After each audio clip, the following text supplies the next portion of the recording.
the thing. Kind of. About, okay, where we have no idea what it costs. So is there a way before we get to the 29th that we can have at least a rough idea of what the costs are, maybe a rough guess of consultant hours and consultant hours, or something along those lines? I could certainly prepare something that would be broad strokes. We wouldn't be able to put together a detailed budget for all of these items, in the next couple of weeks, but we can give you broad strokes. Yeah, I think that's on the broad strokes, so that, when we get to the details, I can feel, go back and look at the broad strokes and say, yeah, I mean, we're both really qualified. Yeah, there's some things that we know, and we anticipate staff resources to be able to do a number of these things. And then some things we would just have to tell you, it would be consultant costs that would be determined. But we can give you some idea. Okay, and when you do the consultant costs, I mean, if you can, to the best of your professional judgment, say, I think it's gonna be about this much consulting. And I understand that we're never gonna know until we get all the public input, a bunch of other things, so it's probably gonna have a fairly wide range. But I figure you're the best person to have a rough idea of, oh yeah, this is a 2-day project, or this is a 2-month project, that kind of. We can do our best for you. Okay, great, thank you. On the wildfire safety kind of key approaches, I guess what wasn't clear to me is, how are the details going to get worked out? Like, are we going to see those by the 29th, or are we just agreeing that afterwards we'll continue to work on this? I think that's just a little unclear. Staff's recommendation is to, after the housing element is adopted, to schedule a time for the fire marshal to come to a council meeting and let the fire marshal and myself present jointly on these items and get your feedback on what you think the priorities are. And then he would need to work with his board as well. I also offered to go with him to his board meeting, if that was helpful, so that we could agree on kind of a work plan with timelines and kind of action items that we could work on together. Okay, great. So then my next question is, you and I are in the process of working on this proposed housing element proposal. Where do you see that in the schedule between now and, the next month or so? Did you see it putting that in between now and the 29th? So it's part of what we're approving when we approve the housing element, or do you anticipate that it's something that we're doing after the fact? I don't know what the council intends on this item, so I'm looking to your direction. Okay. So we may have to, the mayor, so we may have to start thinking about what our schedule and timing is on that. Lots of discussion on it. Yeah, okay. So then you sort of mentioned you're hoping that we'll just pass the ISND at the next meeting. So it's going to sort of be a little bit of a discussion / study session, and then hopefully an approval at the end of that meeting. Is that the idea? It's noted for the public hearing. Okay. So the council has the option of adopting it at the end of that meeting, so we would conduct it, fairly formally as a public hearing, but you would have that opportunity to ask questions and kind of have some interaction with the technical consultant staff. Okay.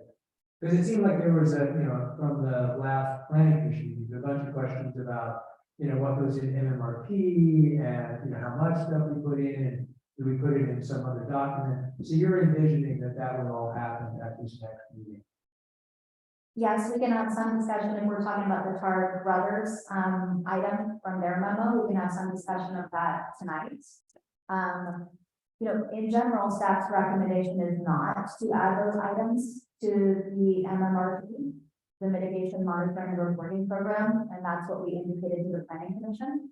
And so we can talk about that more in discussion if you would like, and Cara can weigh in on that as well. Okay, great.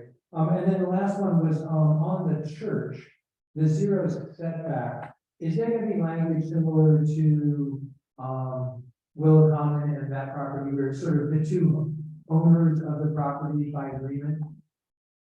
We could certainly add that. Yeah, It's at the town limit, so. Yeah, I guess I just don't want it to be somehow sold and then somebody has a setback, but the other party doesn't agree. So it just seems like it might be graphics to add Sure, certainly. in. Okay, great, thank you. You're welcome. Councilmember Haskell. Thank you for the overview, and I did watch some of that, but I will go back and probably have more questions on the planning commission meeting, as the next two meetings roll out. One question I do have for you now, is the implications of Dorothy Ford Field versus Park. Can you explain what the subject matter of that concern was and why there was a recommendation? When we were working on previous drafts, we had been referring to it as the vacant portion of Ford Field, which people found confusing, makes sense. And so we staff developed the language of talking about, the Dorothy Ford Field and open space, because I wanted to be transparent about describing that site overall and not make it look like I was somehow hiding a development on open space property. So that's why we originally chose that language, because I thought it was most intuitive to people. Some members of the public, though, preferred the language that included the word park. And we do have on one of our park and open space maps, it is called the Dorothy Ford Park and Open Space. And so the planning commission just expressed that preference. Substantively, it sounds like it's still the same piece of property though, regardless of what we're talking about. And we're not renaming property, we're just calling it a housing site in our housing element. Which So- then needs to be consistent with the general plan that to the extent it's not. So it's really about terminology. Okay. The standard creek setbacks in the town, what is the standard people? There are 3 named creeks in town, those are the larger ones.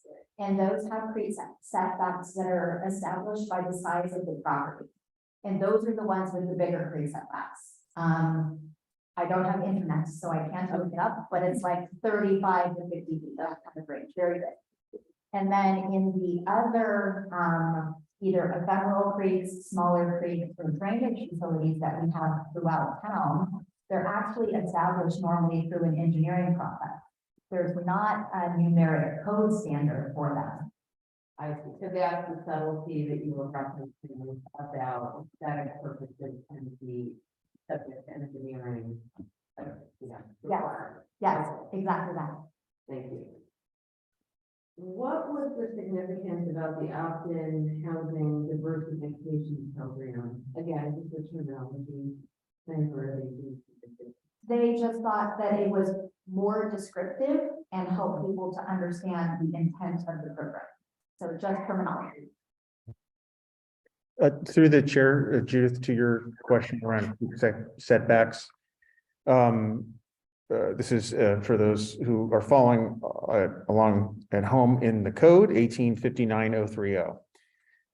Parcels less than 1 acre in size, 30 feet from top of bank or 35 feet from ordinary high water.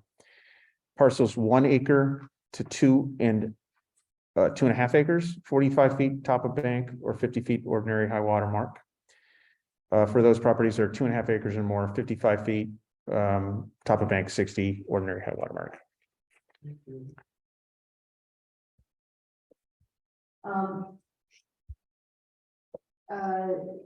I understand that there has been a discussion with the outside council on the MMRP and the mechanics and the kind of benefits and detriments of putting the special, the Brothers Card project items, the design features into the MMRP. Will we have that by the next meeting? Cara, if you're out there, can you speak to that? Yes, I apologize for not getting that to the council sooner. We did request it, and unfortunately our outside counsel was too busy and couldn't prepare it for this meeting. But we are hopeful that he will get it to you for your next meeting. Yeah, that's pretty important for me, so I'll look for that. Yeah, and I can give you the high level as a planner and not an attorney. And that is to say that the MMRP normally includes the mitigation measures that are identified because of potential impacts. And so if your environmental document identifies a potential impact and then adds a mitigation measure to reduce the significance of that impact, that's what would normally go into an MMRP. So that's the customary way to do that type of work. And so, Commissioners Brothers and Turner, looked at the law, contemplated it, and felt that it was appropriate to add additional things to the MMRP. And it's just not, in my experience and our professional team's experience, common to do that. I've never heard of a case, and our environmental consultant had never heard of a case. That doesn't mean it's not permissible, maybe, but that's why we wanted the outside counsel to look. That sounds good. Let's go into about anything else.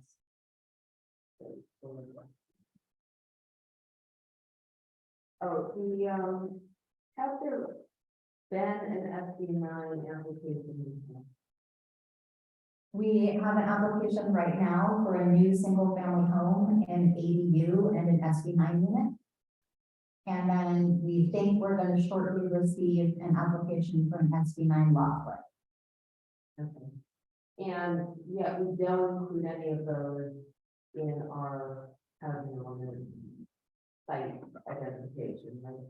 Correct, and that's from the guidance from the HCD that it's very difficult to provide a justification for SB9 units in the housing element. It's evolved a little bit, but the best guidance was only for those cities that have already had applications enough to demonstrate some pattern of them coming in. Otherwise, it seems basically impossible to meet the threshold of the analysis. So I'm not sure where people left off with their revisions, but I know people originally had some SB9 units from their inventories.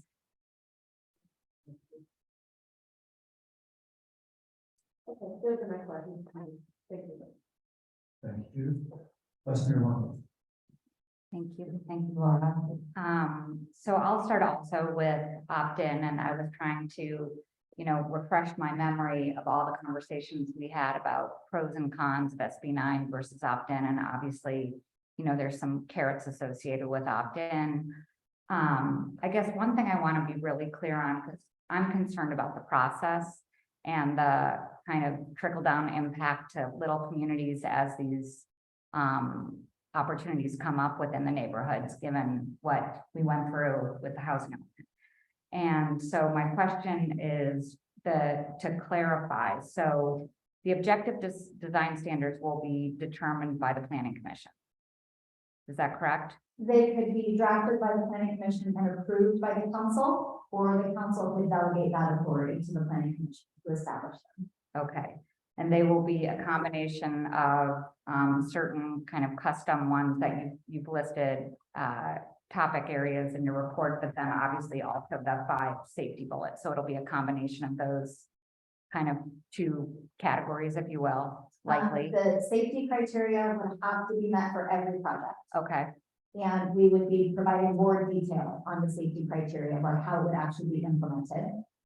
And then the planning commission requested criteria that was related to what they thought to be superior product. And they described that as things like affordable units maybe being included, creative design, something that was very well matched to the site, a real kind of superior project in their mind. So there would be criteria related to that.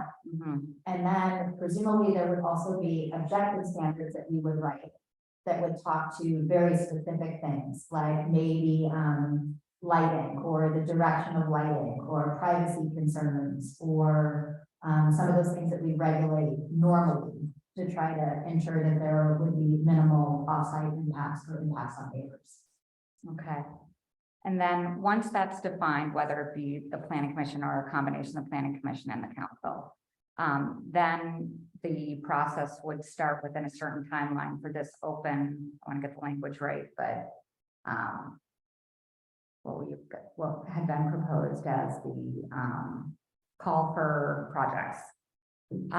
Those would come in, and the first step would be the planning commission would review to see if it fits those criteria that we just described. Yes, If so, that's pretty much it for that process, and that's one meeting. Mhm. And then it goes to the ASCC, and that is one meeting, and they will just be looking at our existing town design guidelines. Is that accurate? Whatever it is at that time. yeah, We and know what that is. AICC could presumably also make recommendations. Mhm. But they would have limited authority to require big changes Mhm. other than what we had in our general standards. Mhm. Okay. And then I assume the appeal process would be the same as our existing appeal process in town. Yes, I think that's Okay. right. Mhm. All right, that's all I had for that. My next questions have to do with page 51, the Card Brothers. Their memo or the attachment? Let's see. Hold on. The attachment. So Okay. first of all, thank you so much for this table. It is incredibly helpful, so I really appreciate that. Thanks very much. I am still confused on number one. If you could kind of in layman's terms really explain what this one is. Okay. If that's possible. I will do my best. There is complexity to it for sure. Yeah. Okay, so we tried to break it out, into two different things. So the first one is talking about town adoption of CEQA guidelines. And so most places that have more development projects have, a whole stack of CEQA guidelines for applicants. We just have the most basic skeleton because we have so few development projects in town. Yep. And so they're saying that we need to bring that together, and think about, public engagement and how those should be written to give guidance to the applicant on what to expect in our CEQA process in general. So that's the first one. And this is something that could be updated by staff. It's not tremendously time consuming. It would be a matter of collecting best practices and assembling that in a town specific way. So we don't need a consultant by this. This would be a planning staff in consultation with Cara's office. And so it's not a big, necessarily big time commitment. I think it is a good idea for us to do this. And so we don't see that as a really big thing. The second item is establishment of local thresholds of significance. And this is within CEQA, you have the different topic areas that come from the best practices and what we refer to as the checklist. And that comes from the state, and that's what people use for their CEQA analysis. And so you look at the things in the checklist and the questions that are on the checklist, and you look at your own local standards in those different topic areas. And so there's a threshold, and you say, under that threshold, it's not a significant impact. And above that threshold, it is a significant impact under CEQA.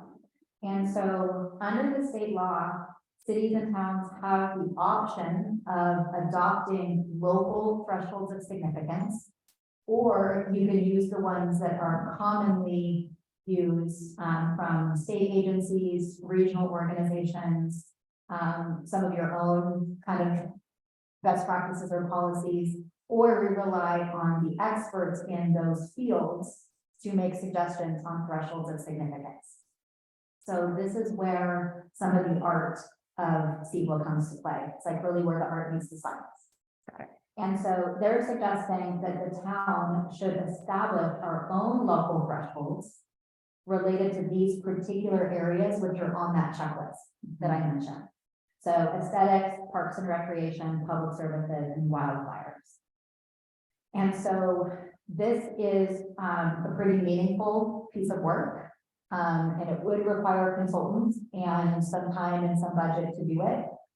The benefit of this would be that when a development project comes up and we go to look at aesthetics, for example, we would already have our own standard established for how we're going to evaluate aesthetics, instead of relying on the consultants at that time, the best practice at that time, we would have something officially adopted. Cara and I have already talked about adopting a transportation threshold related to vehicle miles traveled, so that we would have that on our books. And so we have discussed these kinds of things in the past. But the commissioners thought, Targan Brothers thought that having these particular thresholds would also be helpful to provide more structure to future environmental reviews. Okay. So very clear here to me that within this one item, none of this work, what has been in the works, has not been planned. This would truly be new to the process. You know, it hasn't come up to my knowledge in the 18 months of the process. So this is really a new, Yes. okay, incremental effort. Thank you. And so I guess I was just trying to, I don't want to blur questions and comments, but just to confirm then, the housing, general plan, number 2 is general plan design guidelines, which really comes down to, you know, the work that we talked about that we need to do, which is in the 2022-23 council priorities that we need to do a general plan update. And then for the kind of part 2 of number 2, we have that in the housing element. So those two, correct me if I'm wrong, are things that have been in progress. Like they're in the ether, they're things that we are planned to work on or in the housing element. The first one is really up to the council's discretion and direction to us about a general plan update or post-approval process. And then the second one is definitely already planned. Gotcha. Okay. Same kind of question, I guess, with number 3. I think the sunrise has been talked about. Obviously, that's the core of the post-approval process. So to me, it's kind of, well, I guess just to confirm, yes, that is. I understand it to be aligned with what you talked about for the post-approval process. Okay. I just want to keep my questions versus comments. With safety, on, you know, part A of that, evacuation, if I can understand, how is this different from the phase 2 work going on in the EPC? I don't really understand it to be different. I understand it to be the same. Okay. Building codes, I did not understand, related in this context, if you could elaborate on 4B. Their item number 4, we broke up into pieces because the implementation is different. And so for the building code section, we just updated our building code for fire safety, Okay, as we got it. recall. Okay, And then our housing element already says that we're going to do that every 3 years. gotcha. Okay, thank you. And then for the last item here, related to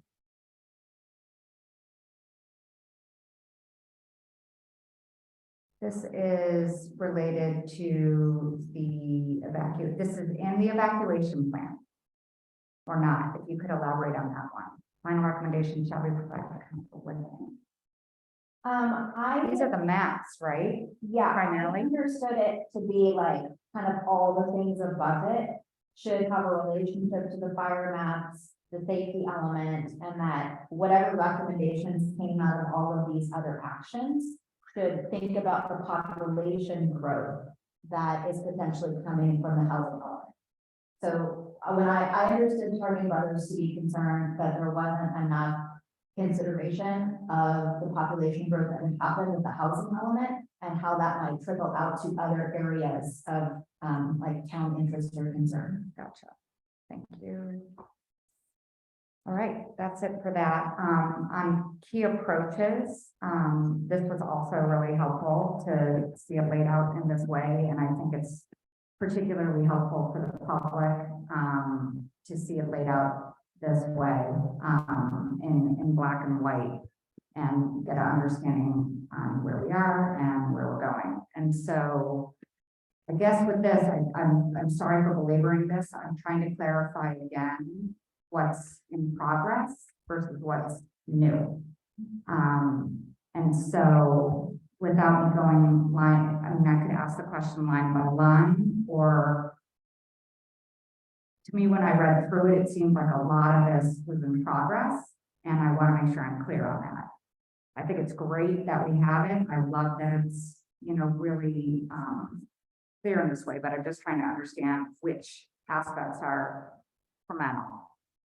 I think all of the items on here were either already contemplated by the fire district or by staff. They just haven't been compiled in this way before. But this is like, when I was talking to Don about this, none of these things were new to me.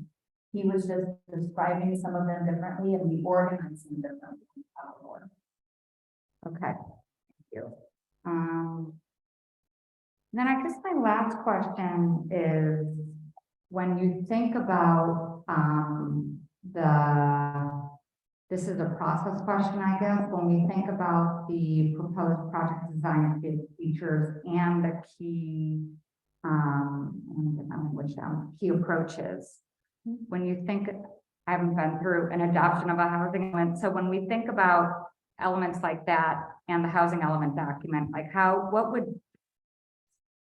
did the documents all come together? Like if we know from the planning commission that they're recommending, they recommend to move forward with these, I'm going to say amendments, but these additional documents. So how does that all come to, like, how do you see all these elements coming together in the process? It can come together in different ways, depending on the council's preferences.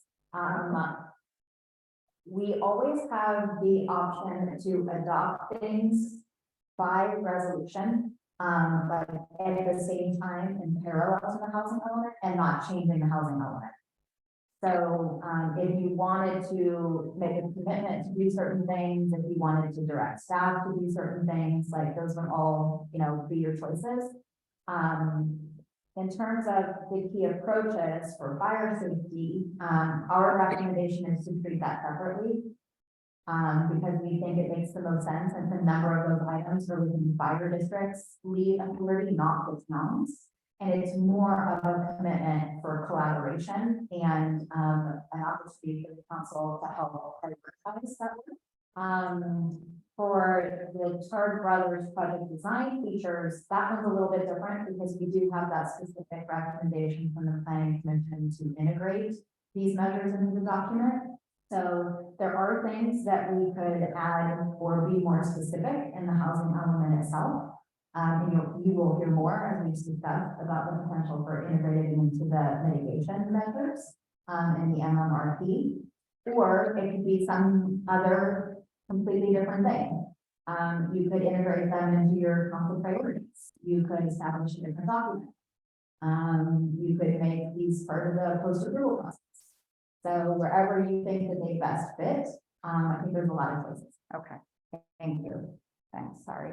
Thank you. Okay, I have a few, just following up on Sarah's question, Chard Brothers memo, item 1, the local thresholds. So that's for specifically for statewide, but a lot of those same questions are addressed pretty regularly in our own general plan and our own review. Yeah, I think the challenge that they were identifying is that we talk about these items in our own general plan, but they are not presented in a way where they are either quantifiable or measurable enough that we can use them as threshold of significance. So some people in their general plan have more measurements in their general plan that you can then apply. But ours just doesn't do that very well in these different topic areas, so we can't just use our own general plan as our threshold. And these, it was just these specific subcategories, aesthetic, parks, and rec, public services, and wildfire. Yeah, those are the ones they recommended. And then, they recommended, they were suggesting extending the sunrise provision to 2025. How would that impact our sort of in-cycle compliance and monitoring? Does that make it much harder for us to meet the targets in terms of the, should we move forward on Ford Field, but it would extend it 2025, make it harder to show demonstrate progress within the timeline of the cycle? What we talked about at planning commission is that there is some risk involved in this, both with the initial HCD review as well as staying in compliance during the housing element cycle. I expressed to planning commission that I thought it was an argument worth making, and explaining to HCD staff, what the town is trying to achieve there. It could be more challenging, to see implementation of 100% affordable housing project at that site, because it does take a long time to go through the cycle of applying for the tax credits from the state that fund these projects. But I advised the planning commission, I thought that adding that year was probably okay, and adding more than that, I would really need to reach out to the subject matter experts. Okay. In the key recommendations from the fire marshal, he mentions road widening, particularly in these very high fire severity zones. Is that, I mean, I think, well, we know those roads already don't meet, we know they don't meet Caltrans standards. Is it feasible to widen those roads? I mean, what would the process be? I feel like that would probably have certain improvements on people's property. I mean, they're right away with it. Is that even possible? Jeremy, if you could start with that one, and I can add on. Sure, thank you. Well, it depends where, as you're pointing out, within the memo or the key approaches that Dawn presented to us. There's two pieces here. For the residents in the Woodside Highlands, it depends on the road. I would suggest that there are certain roads that simply cannot be widened, at least economically. There is the added challenge in the Highlands of the ownership, because they are not owned by the town. So there would be questions about how you would do that, in particular related to if there are improvements that have been built into what would be considered a right of way. Generally in the town, it depends where. I think we typically think about Alpine Road in particular, because that's the road that most people use. And the right of way sort of changes as you go along. What we had identified out of the evacuation study was an opportunity to create some lanes from Ford Field area into Ladera. And the consultant Fair and Peers did find that was possible, given what who owned what. That would not impact any private landowners, but it would change the public right of way on the east side of Alpine Road. But that does require some cooperation with the county of San Mateo. There's no point in building the evacuation lanes if they end in Ladera, just half a mile later. And then from a planning point of view, since we need to bring a couple of the pieces together, we thought the right place to do that was probably in the safety element itself. That is all of my questions. If we could all ask council questions. Can I have it? Do you have a question? Yeah, Yeah, go ahead. I have two questions. One was, I think you and I talked about a creative way of dealing with Dorothy Ford Park that was discussed in September. And I wondered why we didn't present that, why we don't present that good work in our OCD, in our document. I think in our conversation, we were talking about whether it might be possible to preserve the 2 oak trees and preserve some of the open space. So when we talked about this with council, I believe it was the July 13th meeting, I provided some additional information about what we thought would be feasible. And so we did a very preliminary, site sketches of that and determined that it may be possible, you know, pending more technical analysis, to preserve some of the open space, maybe potentially preserve the trees, relocate where the baseball diamond is, and reprogram that whole site plan. Right.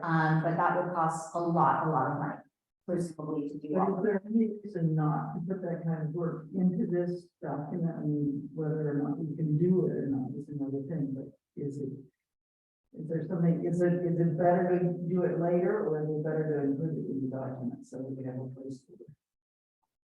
It's my opinion that it's better to do that later and to do it as a town initiated, study and analysis, because And then the other thing I wanted to ask is, it still doesn't say in our document, you haven't changed this, I think. Because it says open space, or it says vacant lot in the document. You haven't changed the document yet. we haven't changed draft number 3, But in response to planning commission comments. because we haven't updated that, okay. And then the next thing, well, actually, I think that might do it for me. Okay. What, okay, go ahead. Last time. I forgot I had a question when I saw the March 6th changes. I forgot to ask. The first comment was about strengthening the sunrise language. And I know when we were going through the ad hoc housing element committee, there was a lot of support for the concept, but concerns about being too specific in the document. So if you could talk to, if you know, that a little bit, not the timeline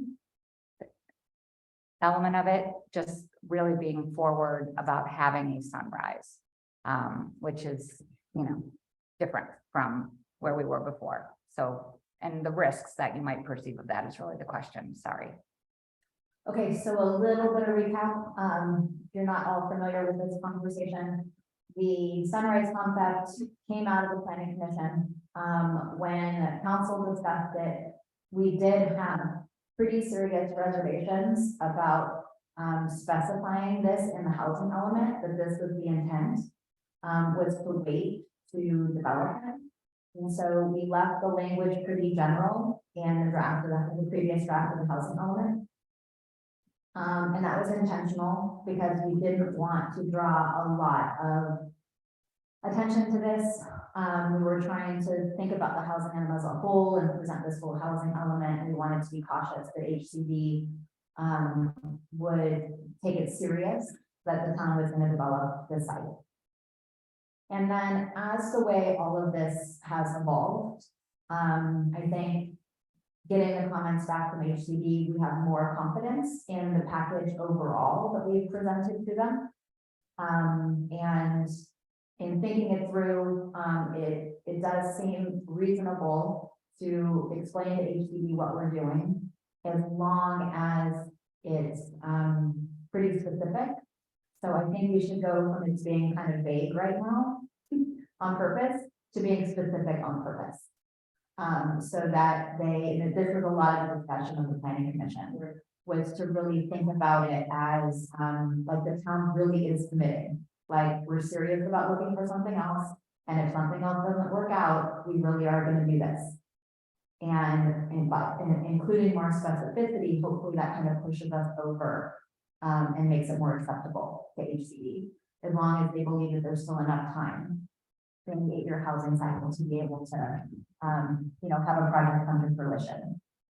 So I think it's a change in my perspective and my advisement as we move through the process. And the way that the planning commission discussed it, I had more comfort with it than the way it had been discussed previously. the way that they illuminated what the issues were and how they thought they could be addressed with HCD. Thank you. Okay, I remembered my second question. In the Charlotte Brothers, memo, they very pointedly left out the timing, you know, they gave you lots of space for when and where these things would be implemented. And, I was hoping that, I'm wondering when you're gonna provide those dates or those, you know, X number of months, X number of, whether that comes from you and when that comes, whether it comes before we submit or whether it never comes. I think some version of it eventually comes, but it'll be based on the feedback and direction we receive from council about which of these things you want us to do and how you want them to be grouped together. So then staff would have to develop a work plan for you for consideration with, you know, time and resources and costs associated with it. And that all has to be done by the end of March. No, none of that has to be done by the end of March technically. So we won't see by the end of March, the dates on those things. Well, the dates were left open for you, council, to apply on, not for me to apply on. So we want to get your direction first on what you want to do and kind of in what order. And then I can flesh that out in more detail for you. In terms of how those pieces might come together. I have one more question. The SB 9 splits, we can't really incorporate them into the housing element, but they will start showing. If a significant number come in, they will start showing up as some combination of market, moderate, and low income units as we go forward during the cycle. Yes, most likely market units, I think it'd be unusual for them to be able to qualify for lower income. If it were an 80, But maybe, yeah. yeah. So that's kind of a gray area, but one of the reasons that I haven't been as concerned about our structure is that we do have other areas where a few more units can come in. And especially in the market rate category. Okay, go ahead, Mike. Real quick, on that SB 9, then I want to double confirm that we cannot include SB 9 in our sites inventory because we have no pattern of SB 9. Is that accurate? That is the guidance that we have received. I think it would be very risky to try to include that. Even if it were 3 lots? Which would be the equivalent, like swapping the opt-in, just asking. We could try, but it would, I think it would be inconsistent with the guidance. Thank you.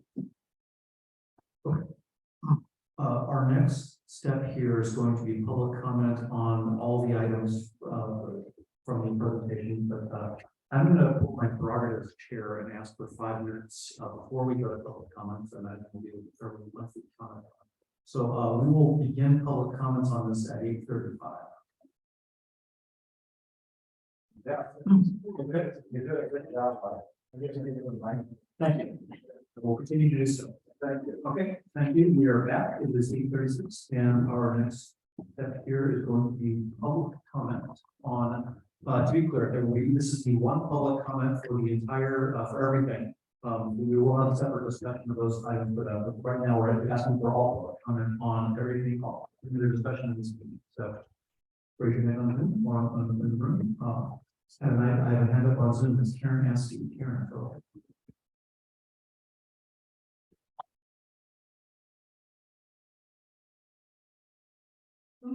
Hi, can you hear me now? Yes. Yeah, hi, thank you. So I guess my first question is I'm wondering who classifies the creek and ephemeral creek or drainage ditch? And the reason I ask is I was reading a definition of ephemeral creek, which gave it 2 characteristics, one being that it only flows in direct response to precipitation events and does not have a well-defined channel. And the creek in question, in my opinion, has a very well-defined channel. In fact, it has a bridge over it behind the country offices. And I just want to make sure that as we're thinking about the setbacks, that we are getting the right assessment of that. And it's very wide right now if you stomp around behind Roberts and those other properties. Another question I had is regarding the setback on for Ford Park and open space. And there's a very narrow strip from Ladera Oaks up to the driveway. And I'm just wondering if that same 75-foot setback for the scenic corridor and the 55-foot setback for the creek apply to what's called the community park and space, because it's hard for me to visualize how we could put anything there with those setbacks. And I was also wondering then also if we did build affordable housing there, there would probably be some sort of setback variance because of the affordable housing laws. So I was curious about that. And don't shoot me on this one, but I noticed that the Sequoia's units don't have any defined as low income, very low or low income. And I just was wondering about that because you usually think of seniors units as perhaps having some variety of that in there. And I think those were my questions. And I've been, I thought the Planning Commission did a wonderful job last week, and I appreciate all your thoughtfulness. Thank you. Okay, thank you, Karen. Other comments from the public?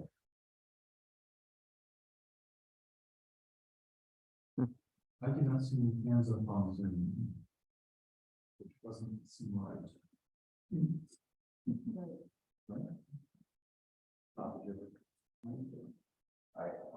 okay, yes. I think, no, I just switched to see. Okay, were you saying this up now? Rita, go ahead.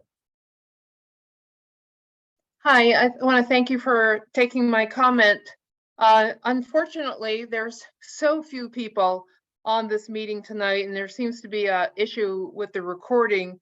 And so many people are going to be missing out on that very, very thorough presentation given by Laura. Will all of those slides be available? And, you know, since so many people missed it, perhaps another meeting or a recording with that particular presentation can be taped, and so that the residents can review it and comment on it, because you know, it's been a tough 48 hours in this town without electricity and phone and internet for so many people. So, you know, they're probably all out shopping, replacing stuff in their freezer. But there are so many little pieces in it. And a lot of that is going to be missed in that presentation. And this is just so important for our town. Thank you. And please, if everyone can, you can let us know how many people are online and in the schoolhouse.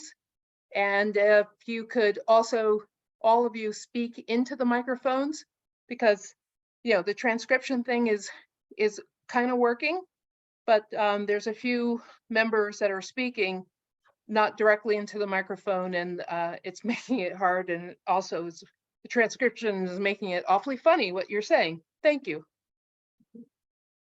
Okay, thank you. There are 27 attendees on Zoom. There is one member of the public in the schoolhouse. Okay, Bill Russell up next. Bill, go ahead.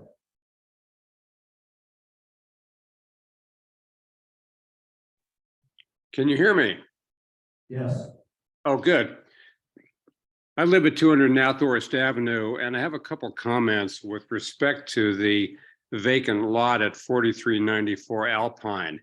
This is a 1 acre vacant lot, which is actually part of the Northwest Applewood housing development, in that at least 2 of the homes within that development are immediately adjacent to the lot at 4394. The Applewood Northwest development consists of approximately 40 single-family residences, and the zoning for Northwest Applewood is 1 home per 1 acre. The current proposal, as explained at the last commission meeting by Laura Russell, will permit the current owner or any future owner to build not 1, but 21 market rate homes on that 1 acre lot. That 1 acre lot sits in the middle of the Alpine Scenic Corridor. At all of the affordable housing meetings that we have had since the inception of this process, not a single resident has spoken in favor of the construction of 21 market rate homes on that 1 acre. 10 years ago, the town council approved a housing development on Alpine Road.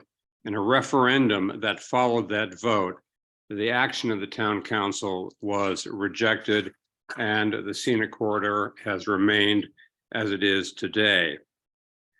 Based on all of those facts, I can't really understand why the town council today would be giving serious consideration to a 21 market rate home development on 1 acre in the middle of the scenic corridor in our town.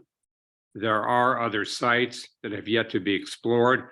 That includes the 0.7 acres that is adjacent to the junior high school that is owned by the town, controlled by the town.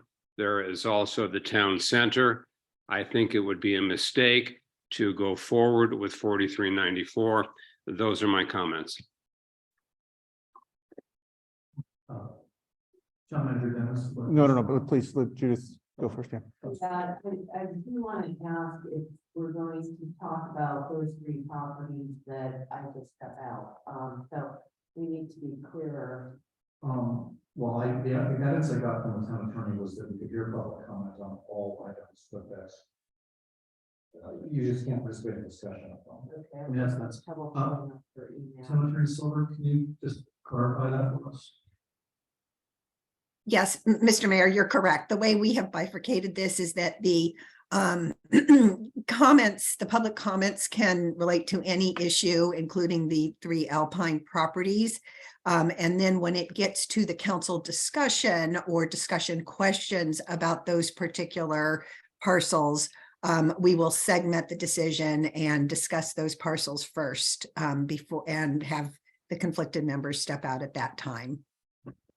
Okay, thank you. I had trouble pulling that up. No, yeah, it is confusing. Jeff, if I may, I wanted to just make a comment for the record related to the last commenter. I believe that there was reference made to what we've called the road remnant or adjacent to the frog pond, the property that Mr. Russell was speaking to. And just for those who are attending, there was a very extensive public discussion about that property amongst other town-owned properties through a volunteer-led committee about 5 years ago, and that property was removed from consideration. Thank you. That is correct. And the size of that property is only over 1 acre. I'm not sure. I might have misheard the number that was said. It's not 7 or 9 acres. Thank you. Okay, next hand for the public is from Penny Hughes. Penny, go ahead.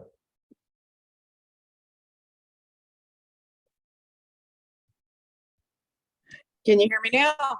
Yes. Great, thanks, everybody. Couple quick questions on the Ladera Church property. I listened to the Planning Commission.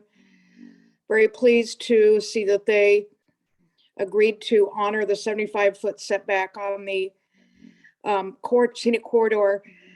But it strikes me that that really condenses whatever we need to build into the very back portion of that lot with 0 setback on one side and 15-foot setbacks on the others. 2 quick questions. Has anybody actually done an engineering study to understand that we could even build in the amount of space that's left? And 2, what's the process for letting the neighbor know on the other side of Ladera Church that we're not complying, so to speak, with the setbacks that are kind of normal in this town, and that they should have an opportunity to weigh in on it if they are not on this call already? Those are my questions. Thanks. Thank you. Next up is Christy Corley. Christy, go ahead.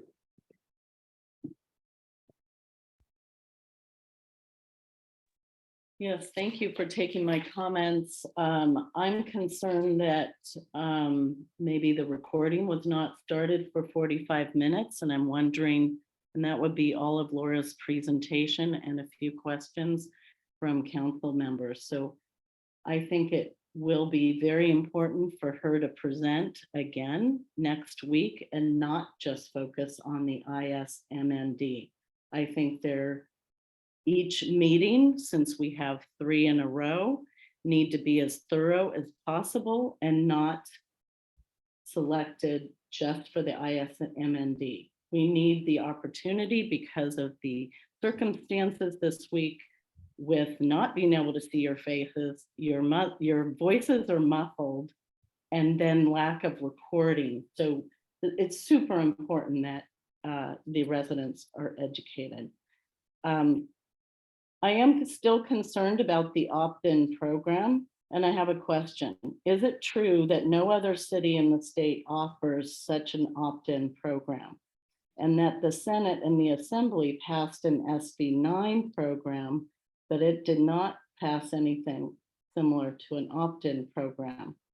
I feel that the opt-in program does not have the guardrails we need to protect the current resident properties. I would like to see the guardrails already in this document so we can feel comfortable with it. It also puts the planning commissioners in a hard situation where they will pick what neighborhoods these 3 lots will be in. And, you know, would they put them in their neighborhood versus another neighborhood? I'm real uncomfortable still with the opt-in. All cities in the state have implemented SB 9 state law, urban lot split. That split is a 60-40 split. It has to be a 1,200 square foot lot. And the applicant signs an affidavit stating that they will intend to occupy one of the units as their principal residence for 3 years. This is so developers don't buy out streets.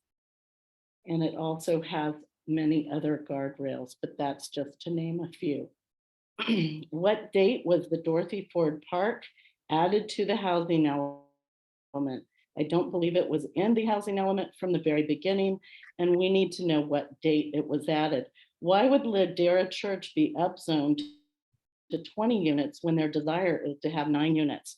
Once we upzone, it will always stay upzoned and we can never downzone again. Those are my comments. I value the Dorothy Ford Park with the 250-year-old trees, and 2 of them. And I think their roots go out to Los Trancos Creek, and it's a riparian area. So I think we're going to have to be real careful with this lot. And it truly concerns me. If we could ever find another option and give us time with the Sunrise program, I think it's extremely important. Thank you.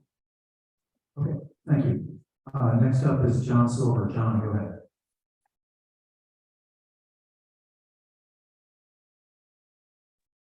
Thank you. Just a couple of quick comments. I think it's important to put, particularly if there are places we can put more smaller units without ruining the scenic corridor or what I consider critical open space, we should max it out. You don't want to leave units on the table. We got a tough enough time as it is. And also, just I think a comment was made by a prior speaker about the council's very, very moderate, overly moderate, given what we're facing now, zoning change and general plan amendment would have allowed a little tiny bit would have allowed, I think it was 11 smaller units, and 1 or 2 of them would have been permanently affordable. The others would have just been lower than the normal homes because they would have been smaller. They still would have been very expensive. And there was a referendum drive. Those in favor of repealing the change spent, I think it was $28,000. Those of us on the other, that included Bill Lane, by the way, whose name gets taken in vain at a lot of these meetings in the past. We spent about half that money, maybe a little more. And the vote was 70. We came within, the vote only succeeded by 70 votes. If that were held today, it wouldn't even be close.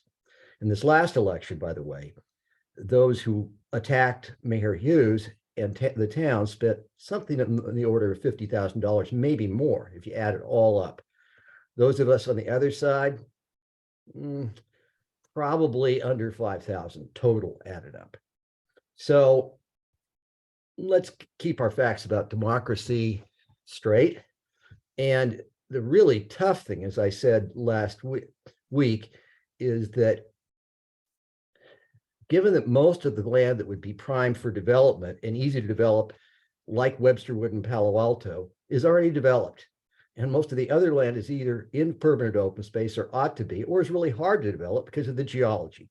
So we're really in a tight spot. I hope we can get a dispensation from the state. And I suggested to the informal committee discussing our general plan, the town should look seriously at annexing Ladera and Stanford lands in our sphere of influence that I worked very hard to get the Local Agency Formation Commission to put in our sphere of influence. We might be able to put a second story on some of the commercial buildings in Ladera, get a lot of affordable housing in there. We could probably put housing in Webb Ranch and do it in such a way that we don't ruin the prime ag soils, but tuck the housing in.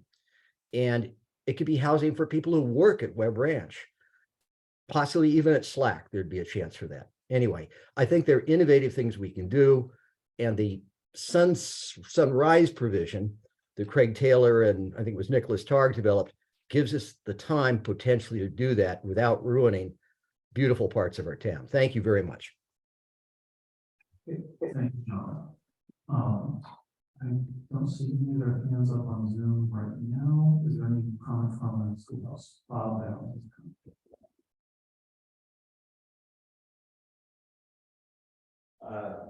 Bob Adams, can you hear me okay? Just if you could lean in just a little bit more to make sure I'm capturing it here. Thanks, Bob. Two things. One is long ago, a year and a half ago, I got involved in going to all these meetings, all these planning commission meetings and council meetings, all this stuff. It takes an ungodly amount of time. And as you know, I come to these meetings and I come to the meeting. So I'm here for 5 hours right along with you. And that's not bragging, that's just saying I can commiserate. Along with all the things that were said to me when I first got going and tried to understand what was going on, because I did not understand what was going on. And somebody explained to me that this is the way democracy works. And I heard that. And I just want to say that I think that since we have 3 new town council members and the planning commission staff, our planning staff has done an amazing job to me on putting together the index of how you get to somewhere and not have to go through 4 hours of meetings 5 times in order to get to the answer. So my compliments to you, because trying to get to understand all this is not easy. And you're organizing it in a way that we can understand it is very much appreciated. And I especially want to thank the 3 of you. You guys have been doing a great job of trying to make sure that things are said to us in a way that we can understand. Or something that is not clear, you say something, please make it clear for us. So I just want to thank you for all you've done on that. Those are my comments. Oh, I do have one more. It's really unfortunate because on the 22nd, the 29th, we're probably going to wrap most of this up. I'm out of the country on the 22nd and the 29th. And it's totally disappointing. So good luck, guys.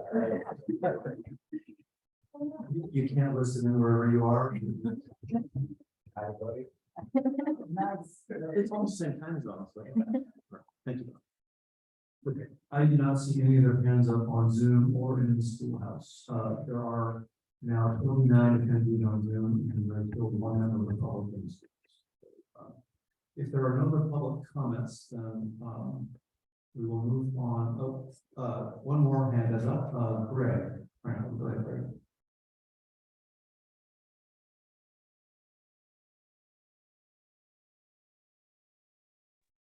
Good evening.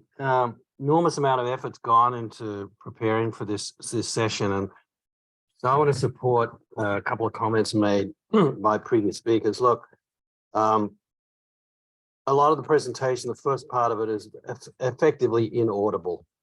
So that means that the replay will be essentially useless. This is so important subject matter for our town of decision makers that I strongly recommend that you repeat the first part of certainly Laura's presentation and the comments around it. And you integrate that into next week's agenda. Because I agree that, I mean, we basically couldn't hear it. I mean, you could hear Jeremy quite clearly. Jeff, we couldn't hear you. You're really muffled. Craig barely. Mary barely, and Laura, more importantly, was a little better, but it's very difficult to follow the presentation. So I would strongly recommend, in the interest of, full visibility and accountability around this decision, that you integrate a repeat session next week. Thank you. Okay, thank you. I see no other hands from the public, so we will move on to discussion specifically of the 3 lots on Alpine Road. Our 2 council members, Vice Mayor Markoff and Councilor Pascal, will recuse themselves, and we will have a discussion of the remaining council members on those 3 properties.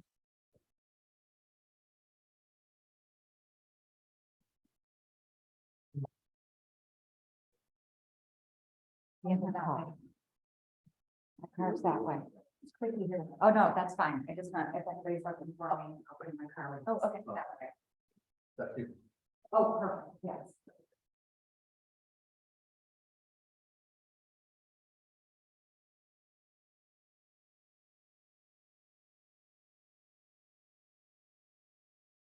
Okay, once more, just to be clarified, this is the section of the meeting where we will discuss specifically questions and comments on the 3 properties, which are 4370, 4388, and 4394 Alpine Road, because the 2 conflicted numbers are not reviewed. So, are there questions? Mary, do you have any questions first for regarding those 3 properties and the comments from the planning commissioner or the fire marshal? I do have a comment, whether I can do it or not, I don't know. The way it was written in the time,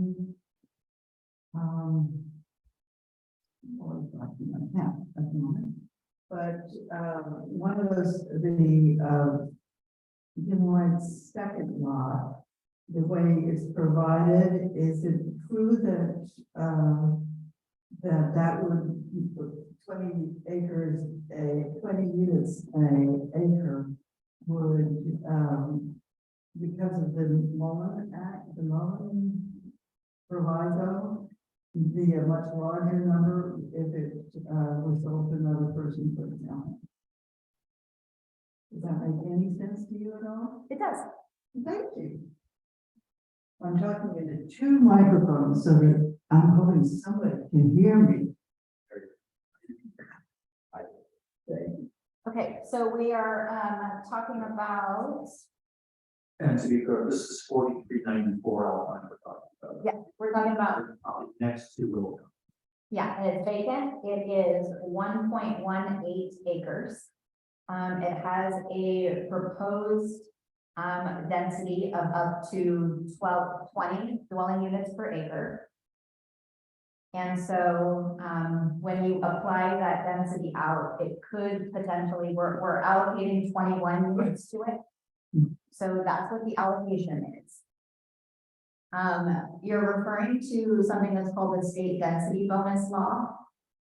And that law allows the density to be increased if you have a certain percentage of affordable units that are included on that property. So yes, it is possible that if a developer came in and proposed a certain percentage of affordable units, then the density of that site could be increased beyond that number that's in the housing element.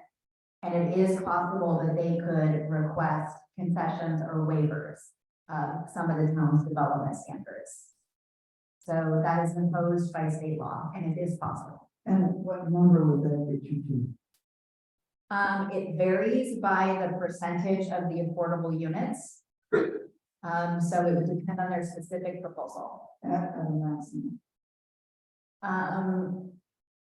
Cara, do you know the maximum is an 80% increase if it's 100% affordable? That's correct. And it varies by, as Laura said, and the percentage of affordable units as well as the affordability levels. So if the developer deed restricts the units at very low or extremely low income, they will receive more of a density bonus. If they only incorporate moderate income units into the project, they will receive less of a density bonus. So that's what it's really, it varies from site to site. And there are all kinds of different permutations when you analyze how many units can be permitted under the density bonus law. And we did have a detailed conversation at a couple planning commission meetings. So then there's a presentation that goes with that. So we can refer you to those materials. We have a memo and a PowerPoint that explains it more. Actually, Mary might have been asking something. You were asking about the Mullen density? Yeah.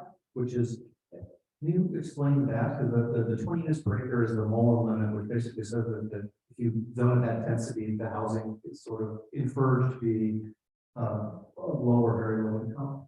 Oh, okay, yes, okay, but perhaps I misunderstood the question then. Okay, so the, it's referred to as the Mullen density, or sometimes from planners as default density. And what used to happen is there was no number that we could make an assumption that there would be affordable housing units could get built there. And so the state created this density level, and that's 20 units per acre, that if you have a site zoned as 20 units per acre, then you can assume that affordable housing will get built there. And if you have a density less than 20 units per acre, then you have to prove that it's feasible for affordable housing to get built there. So there's a different feasibility analysis above and below that line. And that's because based on past practice, they found that in general, if the density is high enough, then it starts to become possible to build affordable units from a kind of a project feasibility and financial feasibility point of view. And just to add to that, if I might, through the mayor, the Mullen density allows us to designate or take advantage of certain the affordability density under Mullen if the site is zoned at 20 units per acre. However, we in our housing element do not take full advantage of that inference or presumption that all of those units will be affordable units. And the reason for that is that if our assumption that they are all going to be affordable does not come to bear, then we need to substitute additional sites. And so the ad hoc housing element committee and the planning commission took a look at that and determined what the appropriate affordability mix for those sites should be, and determined that we would not necessarily take full advantage of the Mullen density in this housing element. Thank you. No more questions, Mary? Okay, great. No, we have any questions at this time? Okay, I had one question which was about the creek setback. Well, I did want to, I was curious about the public comment about ephemeral creeks, but then the planning commission was asking for a modification of the creek setback, but saying that it was an aesthetic setback. So is there, I mean, there's obviously an engineering point where you want to have your buildings far enough away and raised up enough to avoid either the creek or flooding, but is there also the aesthetic setback a separate consideration, or how do we think about aesthetic setbacks for creek setbacks? I think the planning commission wanted to reflect something into the record And they said they wanted some kind of setback for the ephemeral creek drainage. And they talked about this a little bit, and they talked about whether it was best to just take it out, and they decided it was best to leave it. And Commissioners Targ and Brothers were thinking about it from a very technical kind of CEQA point of view. They were saying, the way I understood them was that if we had a 10-foot or a 5-foot creek setback that was in the housing element, which is of course an element of the general plan, that has a lot of weight and could be considered a threshold of significance under CEQA. And we didn't want someone to assume that just that 5-foot or 10-foot setback was sufficient for either engineering purposes or for environmental, like biological purposes.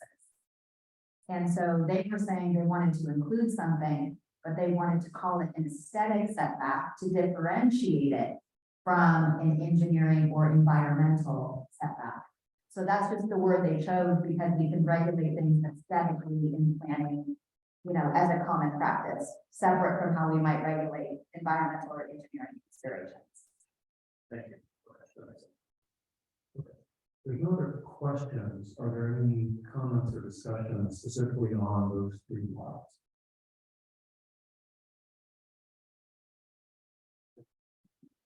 I mean, my own comment was I really appreciate the work you wanted to find sort of reasonable compromises. I know that wasn't easy. Yeah. Yeah, I guess I was really impressed that you're still in conversations. And that there are still open questions after all this. Debate and These things come down to the wire. Yeah. no. Yeah, I will say both Laura are still all the time trying to nail down this last few details in this sense. So thank you. Okay, sure. We're going to call our 2 recused council members back in to have a discussion of the entire presentation. And I'll tell you.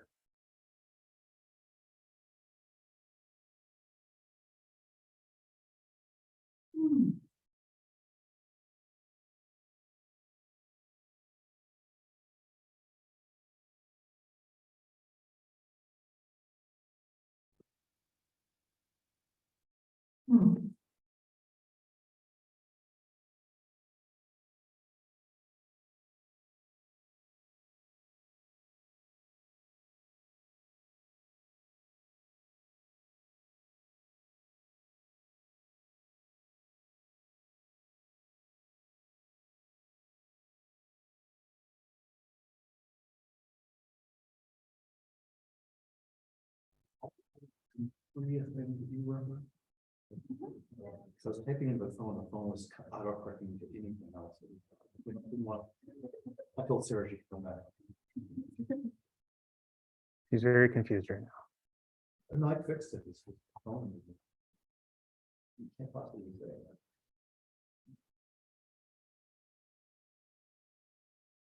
We'll hide and see. Yeah. But I hide. It's too dangerous. Yeah. I play with my niece and nephew all the time. Inside the house or like In the yard. okay. We used to go into like through the whole neighborhood. And, like, Oh, I feel like sure. half a mile away.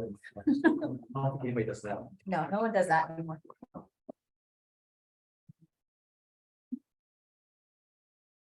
Oh, no, all good. We got a Mayday. There's no running.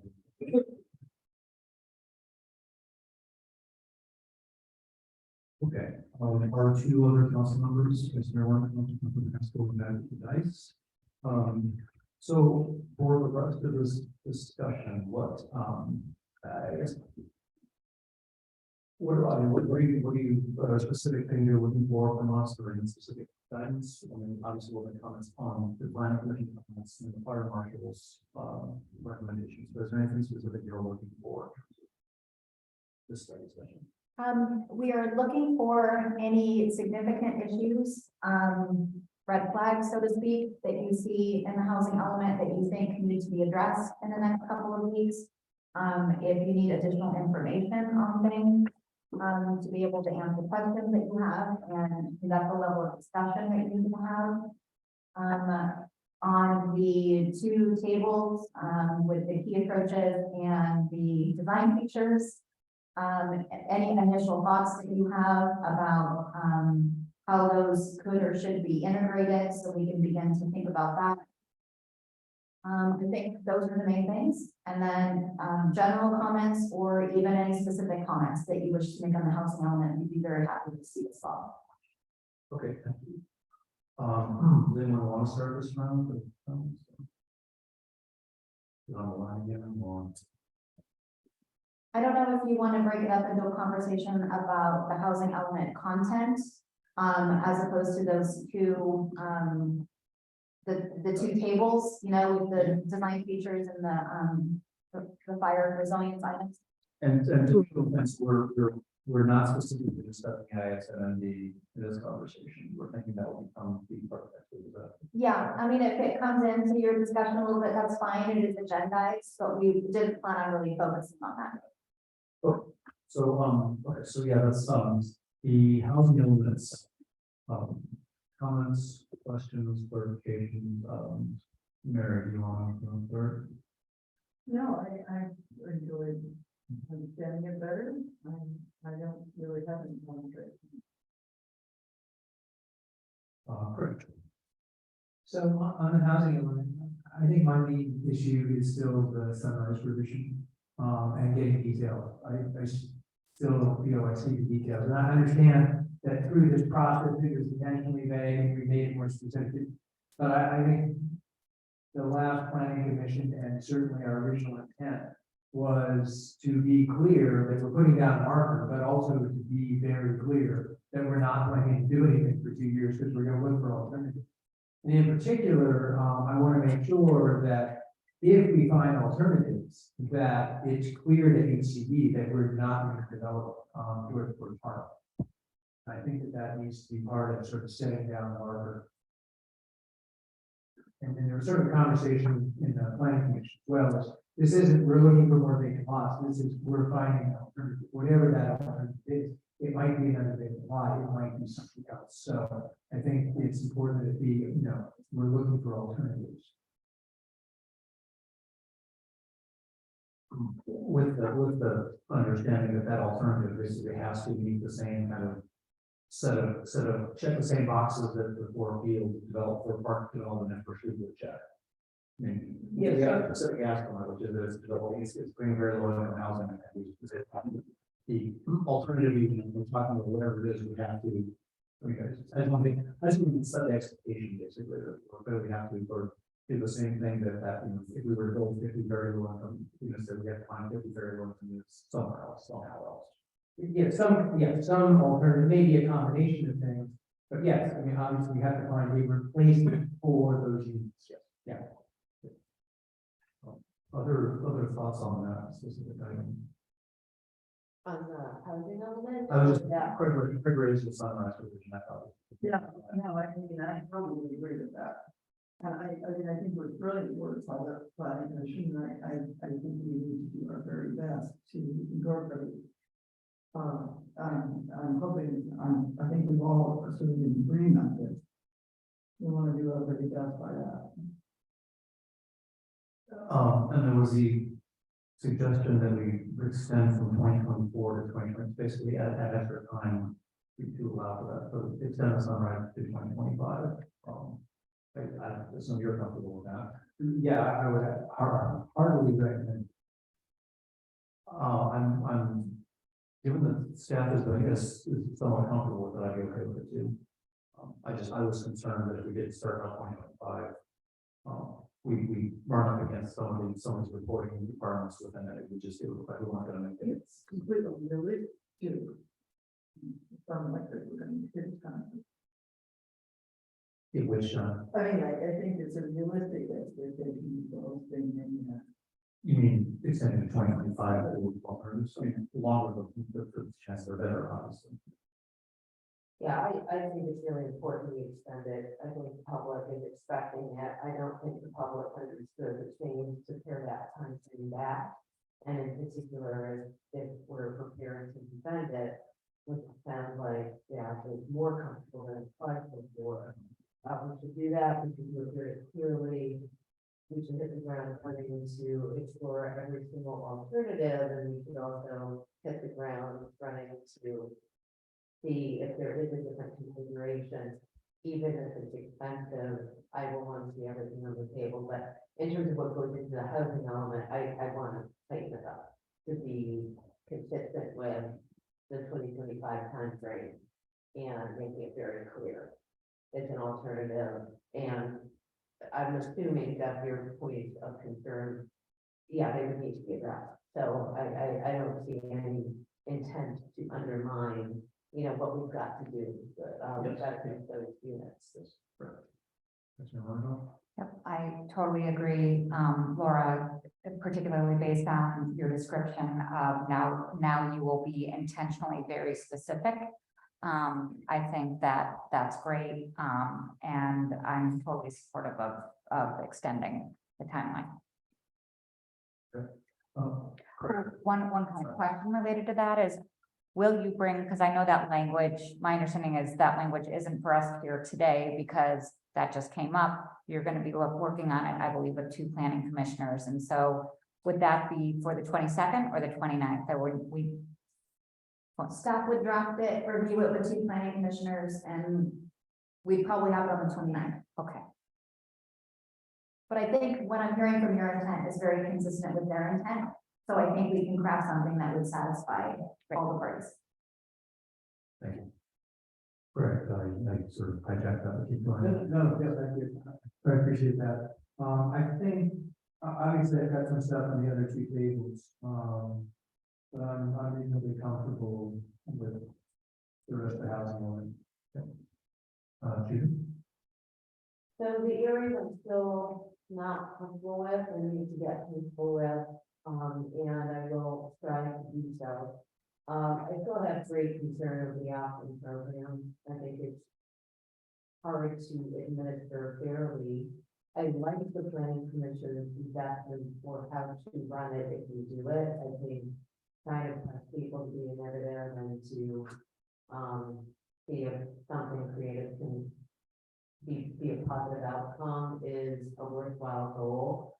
But nevertheless, having been a commissioner, I don't like the idea that you go to all the trouble to have, you know, a thoughtful approach, and then, you know, based on who applies and what the circumstances are, that you can have, in particular, if we're giving more space and higher height limits and the like, you could end up with somebody being, a neighbor being super unhappy as opposed to an FD9 unit next door where, you know, there were some constraints on. So I'm gonna just need to think about that, if that's helpful, and where I don't need to mention things here that are gonna derail, but as far as, I would like to see more of the detail of the opt-in, because that's part of the area I'm less comfortable with. Very comfortable in Sunrise. I think we do that. It's a great idea. So one, you know, I still remain disturbed by the inclusion of the Cornell area, both because it's above moderate. It's not helping us with the areas that are more difficult to get. There's been good numbers from the AD project. I know that was focused on supporting our current numbers. I get that entirely. But I think there's some interesting data there. And there's FD9 units that may be coming up. So I'm honestly struggling with those, the balance there, because everywhere else, and the rationale for my concern is when we looked at developing more at Natural Triangle, there was a decision made not to disturb ongoing businesses, and I think this would definitely disturb that business. So those are areas that I'm gonna be interested in going forward. I do appreciate all of the cohesive work you put in, Laura, and it's been really amazing to see such a murky set of concept, distilled and presented really clearly. So, for me personally, I've really enjoyed your, presentation here. And the other area I'll be looking at, and that's getting into the charts and stuff, but I'll just mention it is how to think about getting the fire safety pieces lined up sooner rather than later. I know we can't do it by the submission date, but it is important for me to have visibility and how that's gonna be fleshed out. I love the idea of coordination and collaboration with the fire marshal. But I'm probably gonna be very interested in seeing more about how, but that's not for tonight. So I'll stop there. I have some comments on the charts and the project design and aspect, but I'll hold it. Through the mayor, can I ask follow-up questions? Is that all right? Yeah. We're in study Yeah. session. Okay, so I want to understand what types of things we might either prepare or discuss with you on these two topics. So on the opt-in program, is this something where you would like to have more discussion and we could tell you more about what we envision for how it might function? Yeah. Is that the piece that's missing? Yeah, I mean, you put it in here in part, but I really need to see it side by side, like what I need to do with an SB9 and what are we doing here. I think that's important for people to understand. At least for me to understand. So maybe like a table or some examples or something like that? Can I add to that? I mean, I was assuming you're gonna get more details for this, but there was the whole idea of calling for proposals and then we didn't get it. I couldn't tell, like, we called for proposals and then waited a month, a year, you know, like, what's the time frame on this sort of process? So something that kind of outlines what we think that process looks like. Because obviously there's, you know, we're gonna make a call for proposals.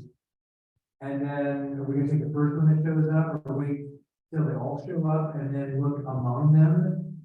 And then if we don't have 12, we then do another call and then wait another X period, whatever that is.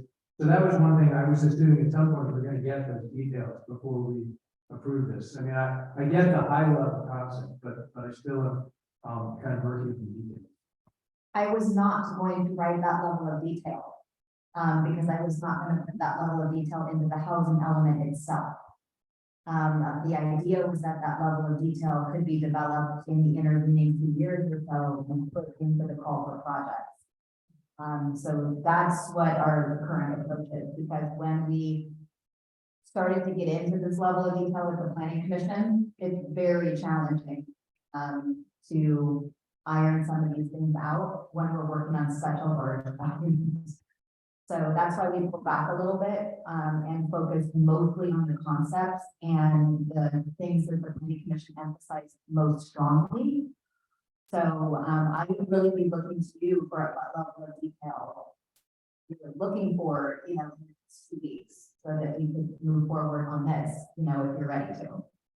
So speaking for myself, I was just looking at the card numbers. What are the size parameters?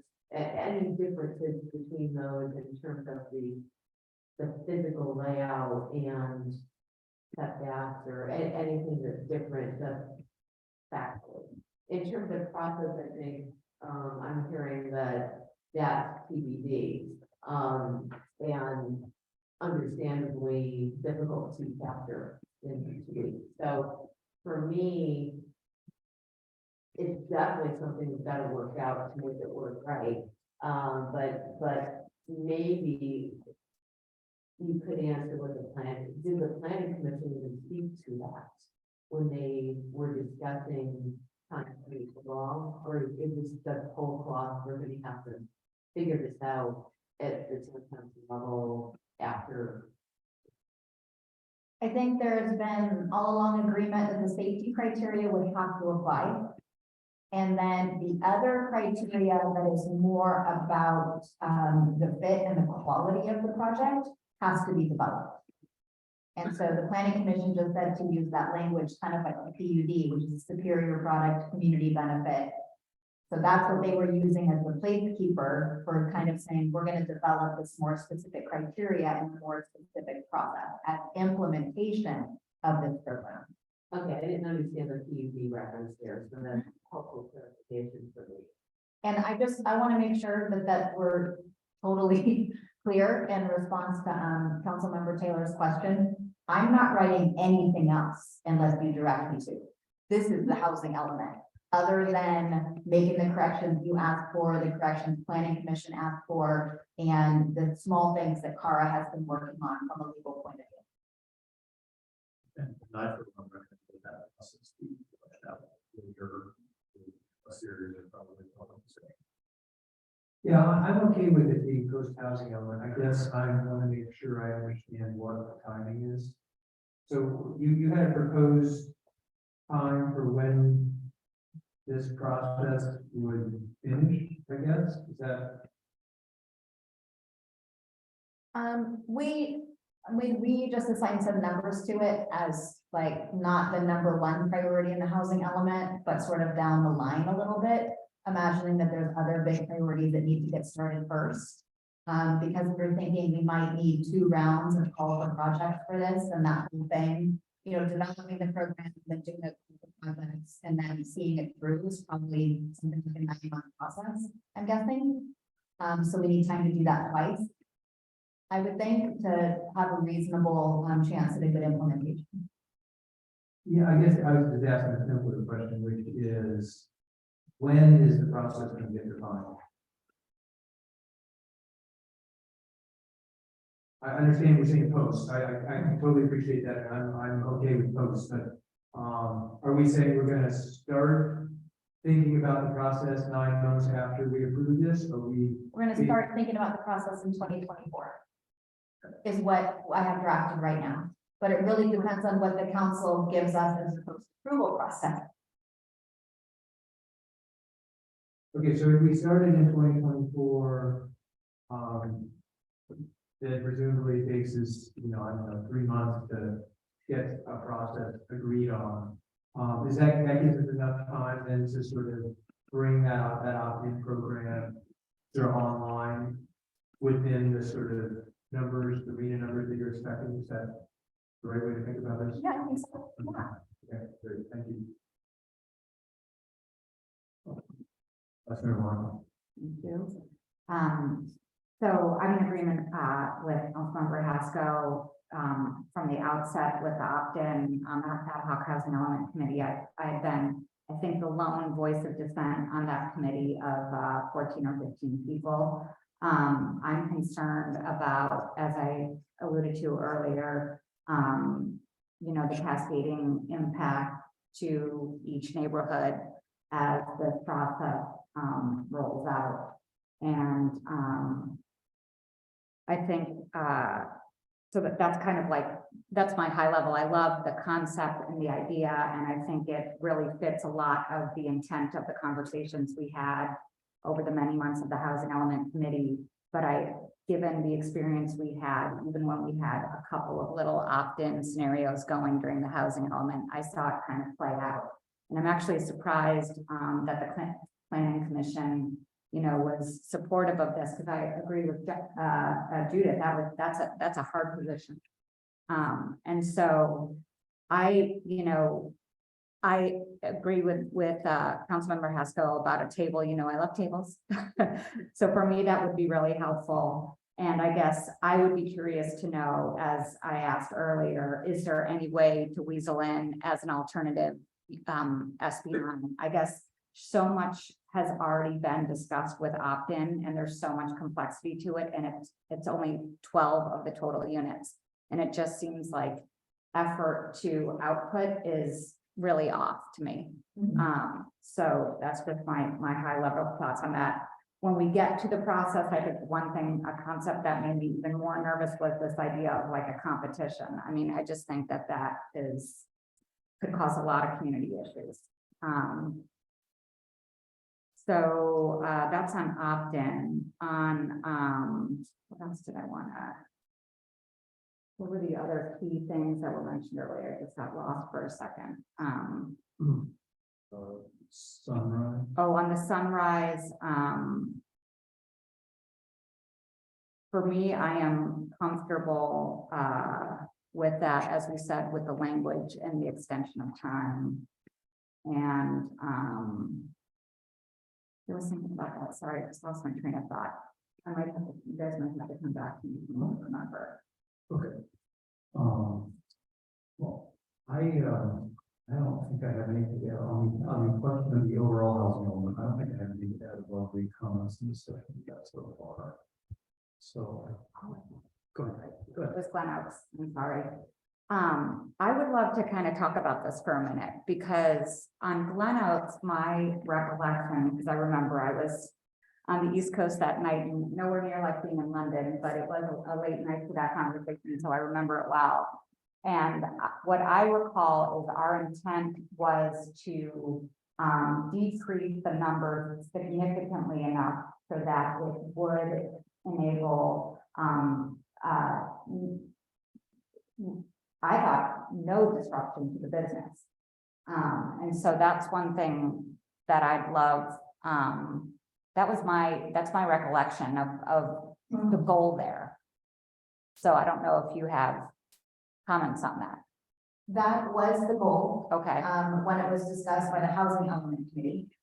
At the time, closer when it was coming to council, so when those few weeks leading up to the July 13th meeting, there was a lot of and a lot of public comments were received from people who participate, right, in the equestrian activities there.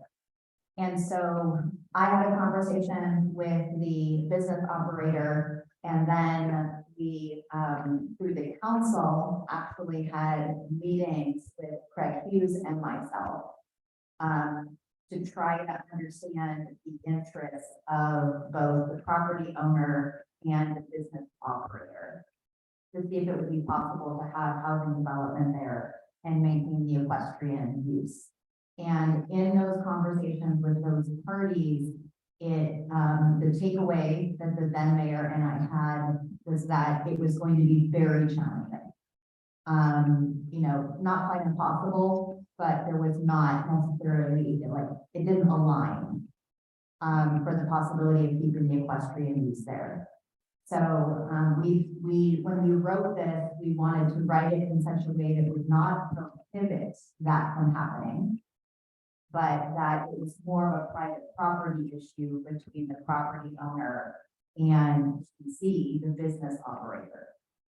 So we don't want to prohibit both things from being there, but we don't have any way to regulate that the horse operation has to stay. And so that was the best response that we could come up with, given the Housing Elements Committee interest in having the site be on the inventory. and we did decrease the density as well at that juncture to make that even more, theoretically more feasible.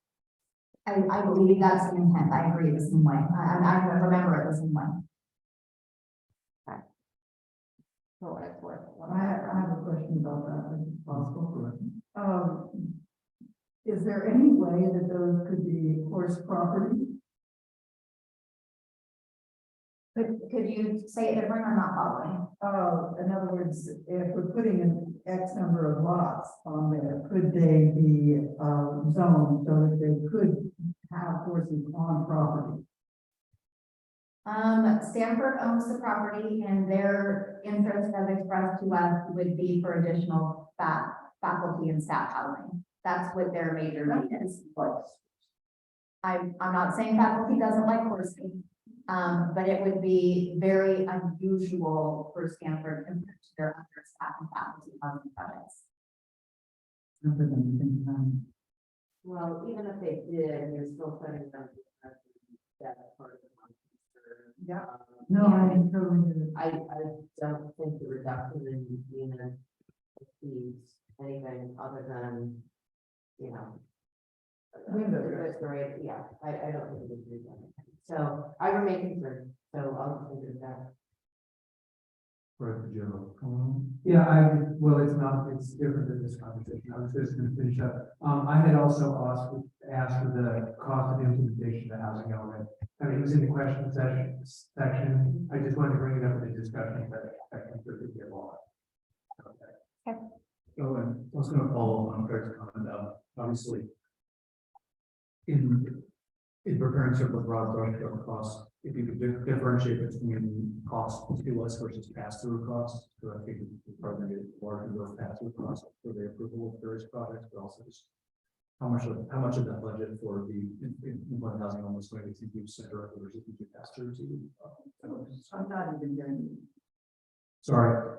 I was just asking to differentiate between cost that we pay the town to use versus cost, pass-through cost to applicants. That's part of the housing. Okay, I was only going to estimate the cost for implementing the programs, not for processing the projects. Processing the projects is primarily used. That's fine. I have one, I hope it's not too far off of Dave's question. You mentioned that we only have 3 named creeks in Portola Valley. And it looks to me like we have 7 that are named. But also I was wondering, and when I started to look into that, I realized that the question that's been haunting me is whether the San Francisco Creek Joint Powers Authority is involved at all in how we're rolling out this housing. So when I was talking about the 3 named creeks, there's 3 named creeks in our municipal code related to setbacks. So there's other sources of information related to waterways, but from a zoning point of view, we have setback requirements for those 3 named creeks. In the housing. Yeah. Okay. Do we, I have talked to the San Francisco Creek Joint Powers Authority, and they have said they don't volunteer to do these things, but they are available for consultation with municipalities about how the creek is being dealt with. Do we reach out to them at all in terms of managing the last remaining Food Creek and the Southern Bay? I have not, from a planning point of view, from a practical point of view. It's that's the type of work that would be more associated with the comprehensive update to the general plan. When you're looking at some of the other elements. Mm-hmm. So not so much with the housing element. Yeah, I mean, we're seeing our neighbors, Stanford, doing an enormous amount of work and investing a tremendous amount of resources into refreshing the San Francisco Creek as a resource, as an environmental resource. And I'd like to see us doing our best at following their example on this. None of our project sites actually border the San Francisco. Is that correct? The San Francisco Creek Joint Powers Authority governs Los Caicos Creek. It also it's shown on their map as the Alpine Canyon Creek, although it's not named. It also shows all of the Sulphur Creek, all those Puerto Madero Creek, they're all part of the San Francisco Creek Joint Powers Authority. May I make, I think we should go back and we could have a quick conversation, but the creek, the JPA only does not consist of the town. The town is not a member of the JPA. So we're not regulated by what the JPA is doing, although obviously the creek watershed has a number of brooks and other waterways that come out of this community. Having talked to the previous director, I don't know the new director that well, but they were years away from expanding into this part of town or this part of the world. So consultations with them may be useful, but they don't have any jurisdictional responsibilities in town unless we want to ask to be part of the JPA. Thank you. Okay, so I think we were close to wrapping up on comments on the. I hate to say it, Jeremy, but I didn't hear you. On your comments about. We are not a member of the San Francisco Creek Joint Powers Authority. The town does not have membership to the authority. We don't have a seat at the table with the authority, and they have no projects in this part of the world. That doesn't preclude conversations with them, but I just want for the record to reflect that. Thanks. Thank you. Jeff, were you about to move to the three properties? Because we didn't discuss the MMOs with the two tables. No, I was going to go to the problem. I was going to go to the two tables. Okay. The three properties. Yes. Okay. Okay, so then, yes, then we'll move on to the Tar Brothers design features, which comments specifically on the, and I'm looking at the table, attachment 9, table of the design features. Does anyone have specific comments? General. Either, any comment. Yeah. It is gonna be really important to me to see the attorney's memo laying out the impact of putting this in the MMRP, adopting it as some other form of commitment by the town council. Because to me, a lot of these cover concerns expressed by the public. And it is really helpful to have this table to see what's in process somewhere. But what is kind of missing is specific commitments. And I think for some of these, I don't want to go down to line by line. It is important to substantiate the commitment in some way to me. So I kind of like the idea that the MMRs have some reflection of this. And in order to comment in an informed way, I really need to hear the ways of thinking about it laid out for discussion at the next meeting, if at all possible. So, big request to make sure that we have pros and cons of doing it in different ways. So thank you for laying it out this way. Really helpful. Okay, I received one more comment from some of the public that they're having a hard time hearing us. So just try to be mindful of speaking both of the mics. I feel definitely. We are trying to project and speak directly to the microphone, but sorry to be hearing. Do I need to repeat that then? No. We are. Other thoughts on like the car.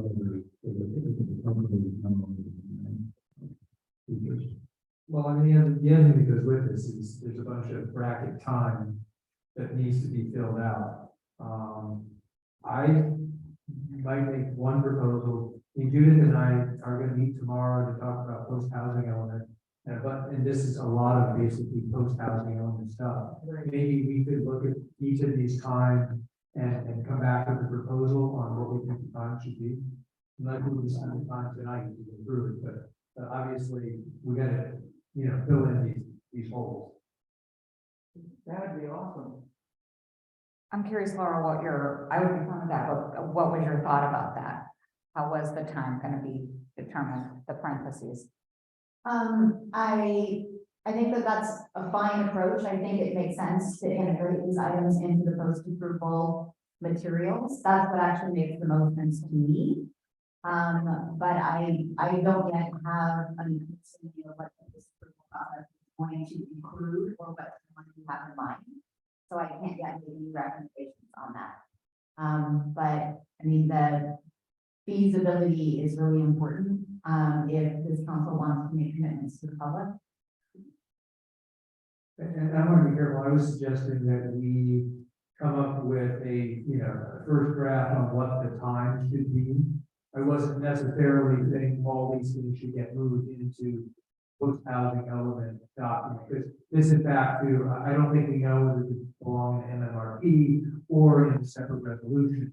So I think that's still TBD, but I think we could start, trying to figure out what these times might be in consultation with you, and then bring it back to the full council, rather than spend a lot of time tonight spending on it, or each one of these. I agree. And as long as you two go through this and then have a chance to work with staff before it comes back, especially public, I don't want to see it. But there's a time on the help for the public. It's like that. So one go and come down. So, and I think it makes more sense not trying to hash it out here. I'm totally in support of that idea. Other comments on the design features or look table?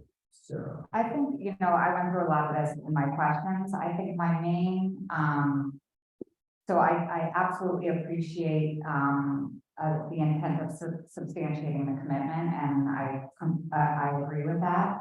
My concern is for redundant processes. So all of my concerns have to do with, streamlining and making sure we're only, focusing on things in one process versus a variety of different documents. And because I think that'll just make things confusing. And so I do appreciate a process where we get to the point where, if there's 6 items here, it's checked off, like that's in the post-approval process, that's in the general state, so on and so forth, so that we know it's covered versus having redundant and parallel paths for things.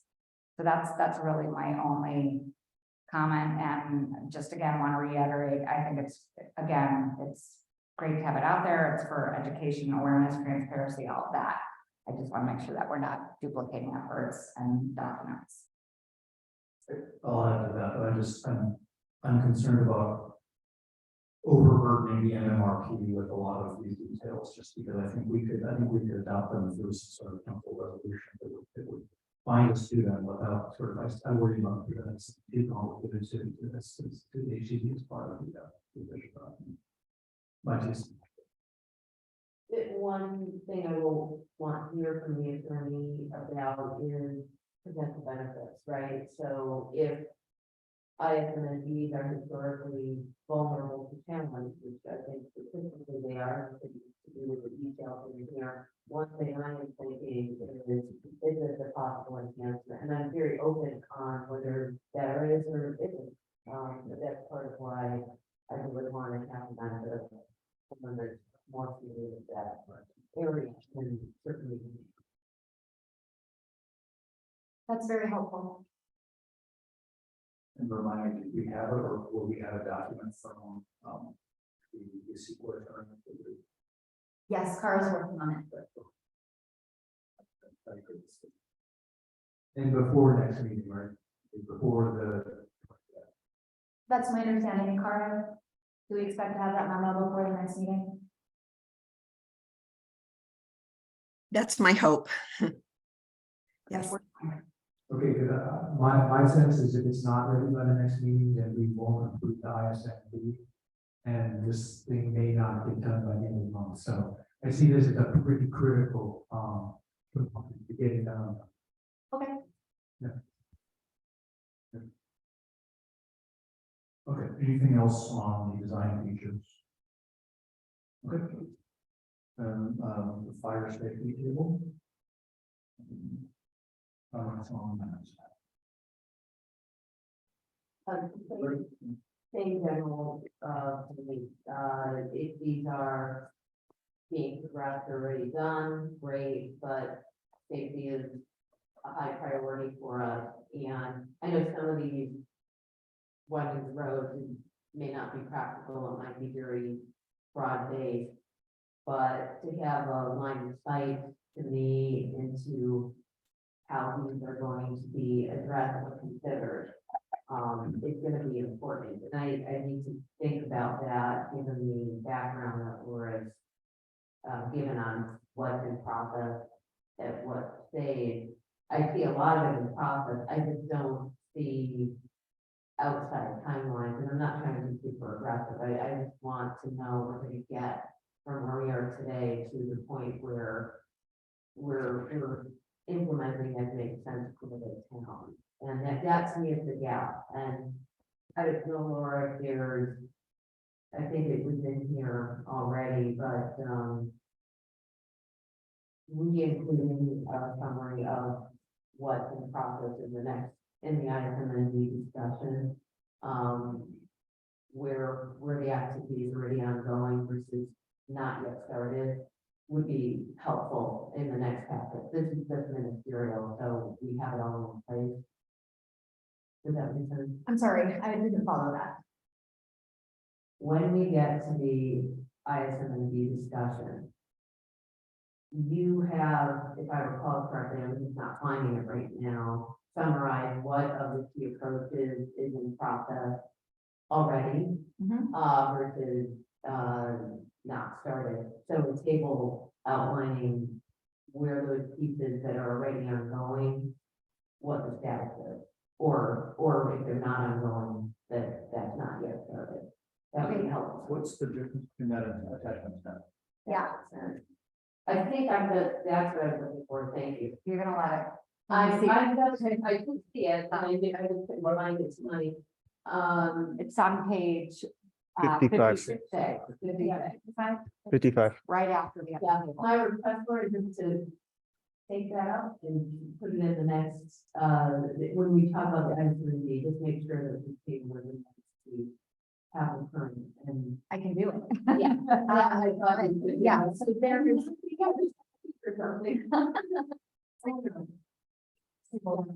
think it's done it and then that's fine. Okay, I guess I'm not clear though on the relationship between the discussion for the ISMND.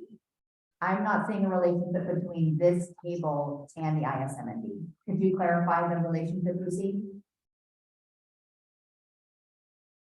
Maybe it's with the housing owners directly, but the safety aspects are important to me to think that, so for example, ISMND does talk about fire safety, you know?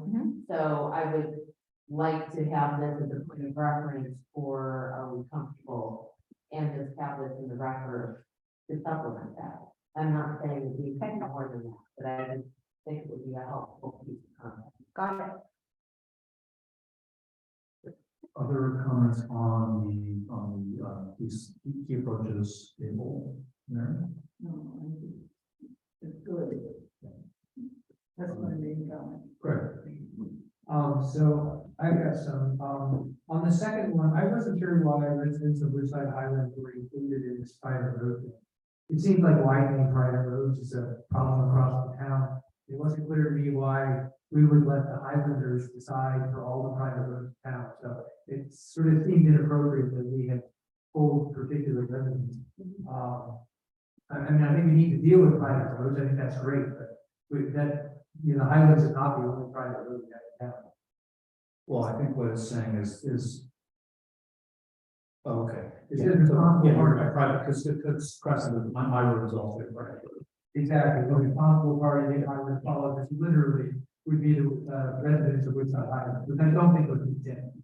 Well, it's a little bit more nuanced than that, and that's because these requirements only apply to private streets in the very high fire severity zone. And right now, the only private streets in the very high fire severity zone are in the Woodside Highlands. And potentially Wayside. So your point is well taken that we need to change this language. When new maps come out, if there's additional private streets that are in the very high fire severity zone, then those requirements would apply to them as well. Yeah. So I think that's what we need to capture. Yeah, and that's my, is Okay. we've got at least 2 neighborhoods now, and we may have more in a few more months. Got it. Okay, just a presentation comment, on number 4, see the draft safety element with the policies. It would be nice if it either had a page, I mean, I had to go find the thing and then search through the document to actually turn this into something that could or possibly even a very short little summary, like a 2-word summary after each one of these about, what, P37 is. I mean, I went and looked it up and figured it out, but it took me a reasonable amount of time to basically sort this one out. And then I guess my overall comment is, and maybe we get this to sort of post safety element, but I'm kind of looking for what the strategic plan here is. I mean, like, where do we get the big picture of these are all the things that we need to do, and now here's our plan for trying to, get these things done. Because otherwise it sort of feels like, yeah, these are things that we should do, but they don't feel particularly specific. I think that would be a great question to ask the fire marshal when he comes to a future meeting, because it's his list, not mine. That's fine. I mean, fair enough. I'm still trying to understand from a process point of view. One thing I find confusing is I'm never quite sure what Woodside Fire Protection District has authority to enforce and what things the town is responsible for adopting and enforcing. That sounds like a great part of the same meeting. I don't know if this is totally inappropriate, but I would like to say that it seems that because Woodside and Fort Delaware have the same issues, that it might be good to do that meeting somewhat jointly with Woodside. Rather than contemplating the idea that we could have a joint council meeting or a joint.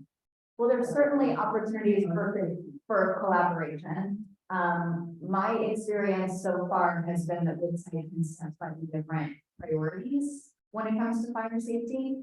And we may not be perfectly aligned, but that's, we could follow up on that, but I don't know that we want to see. I think they still have wood chip roofs, they're just, our ordinances versus theirs are an ocean apart right now. Yeah, I don't see a lot of value in finding that. I would say, because we've worked on other things and I just, I feel like we're working very good with fire districts.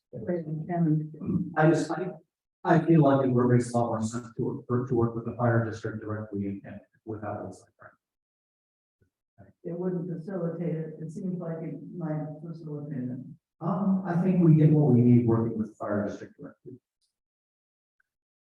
Yeah, I guess the one piece I would say that's yeah, I mean, maybe we don't have a joint meeting, but I think understanding the difference in what they're doing and what we're doing, I think might be important for our residents so that we're finding a balanced approach. Because one thing I have a hard time is, I feel like the fire department, it's their job to be as safe as you can make it. But it's our job to sort of balance off aesthetics and other things besides just literally fire safety.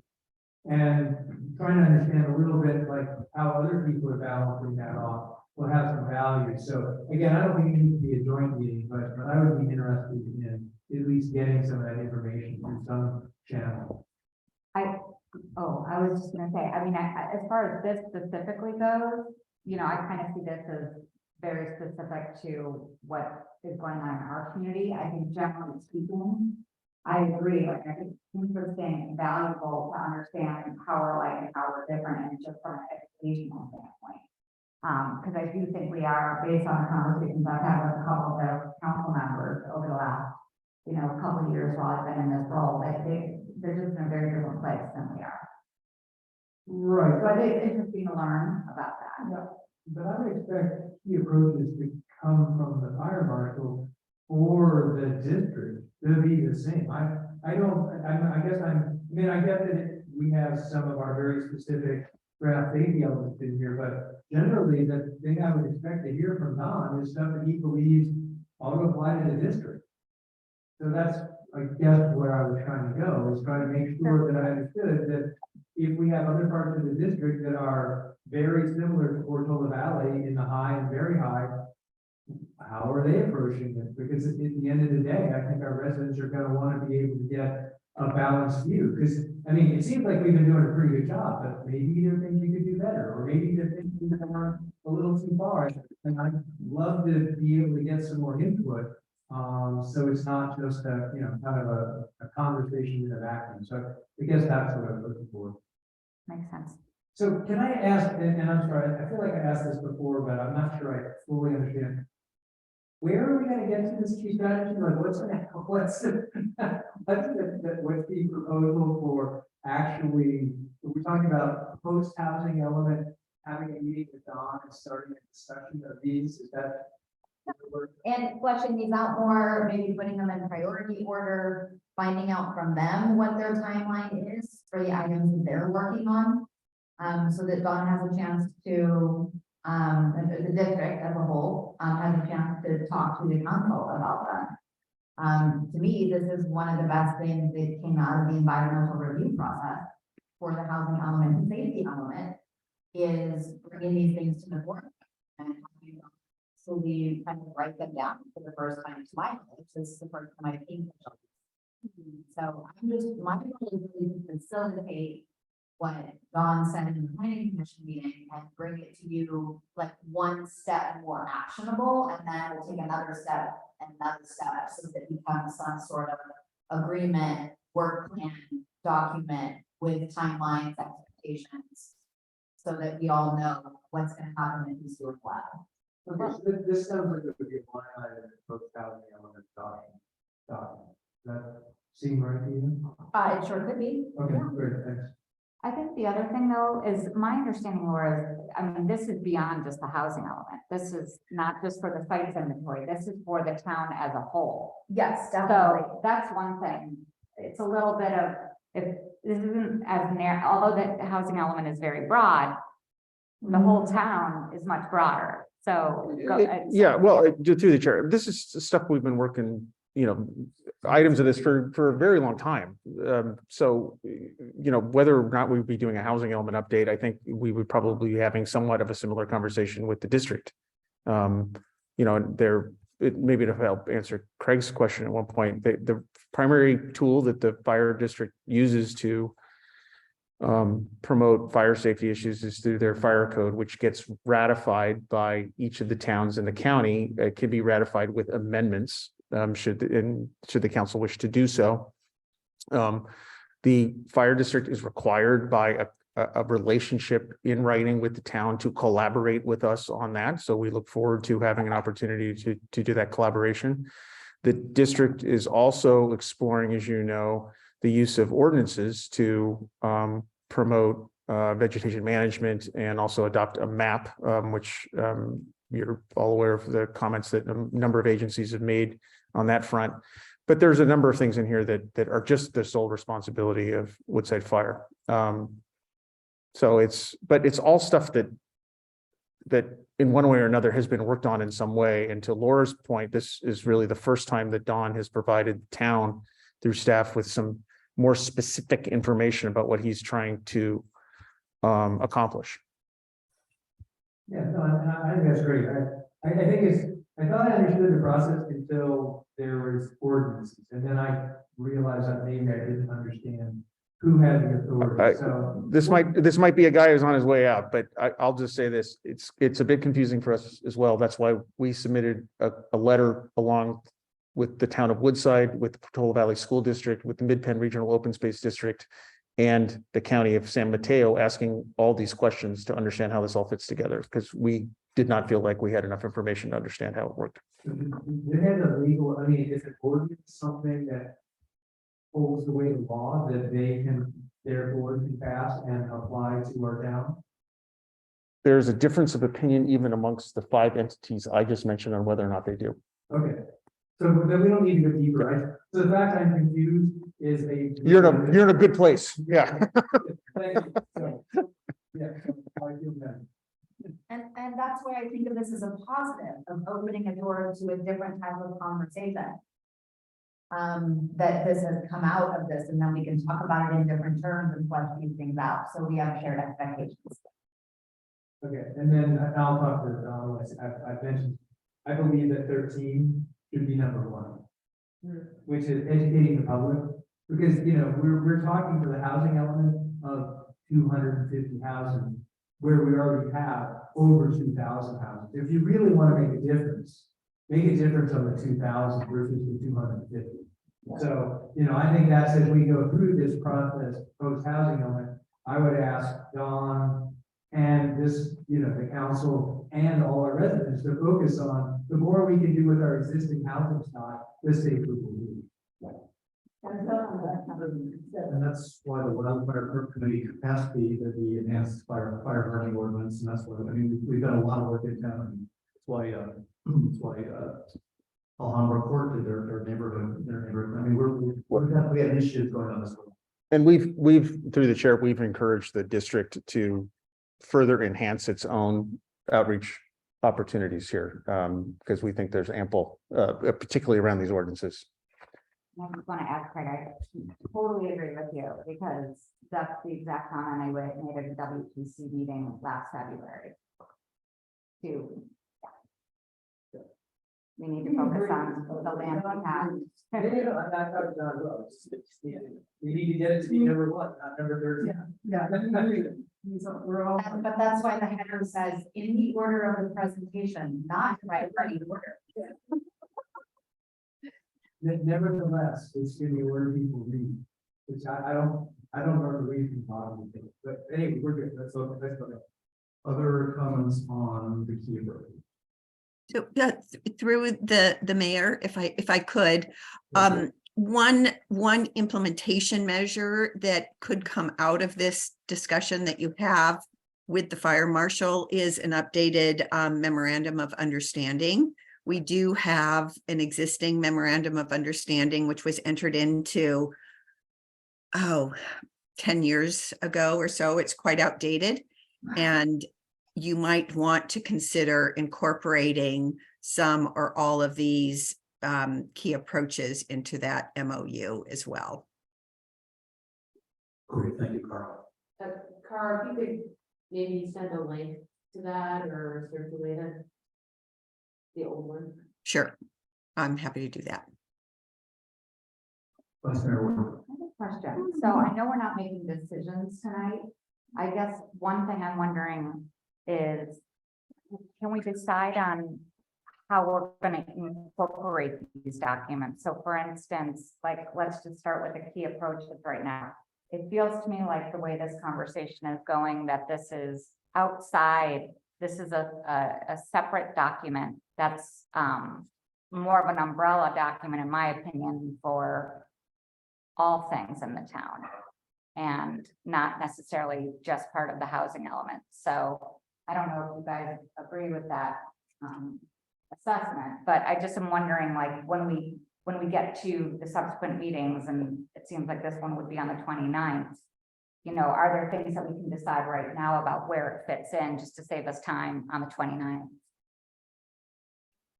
Does that make sense? I understand what you're saying, but I'm not prepared myself to commit either way.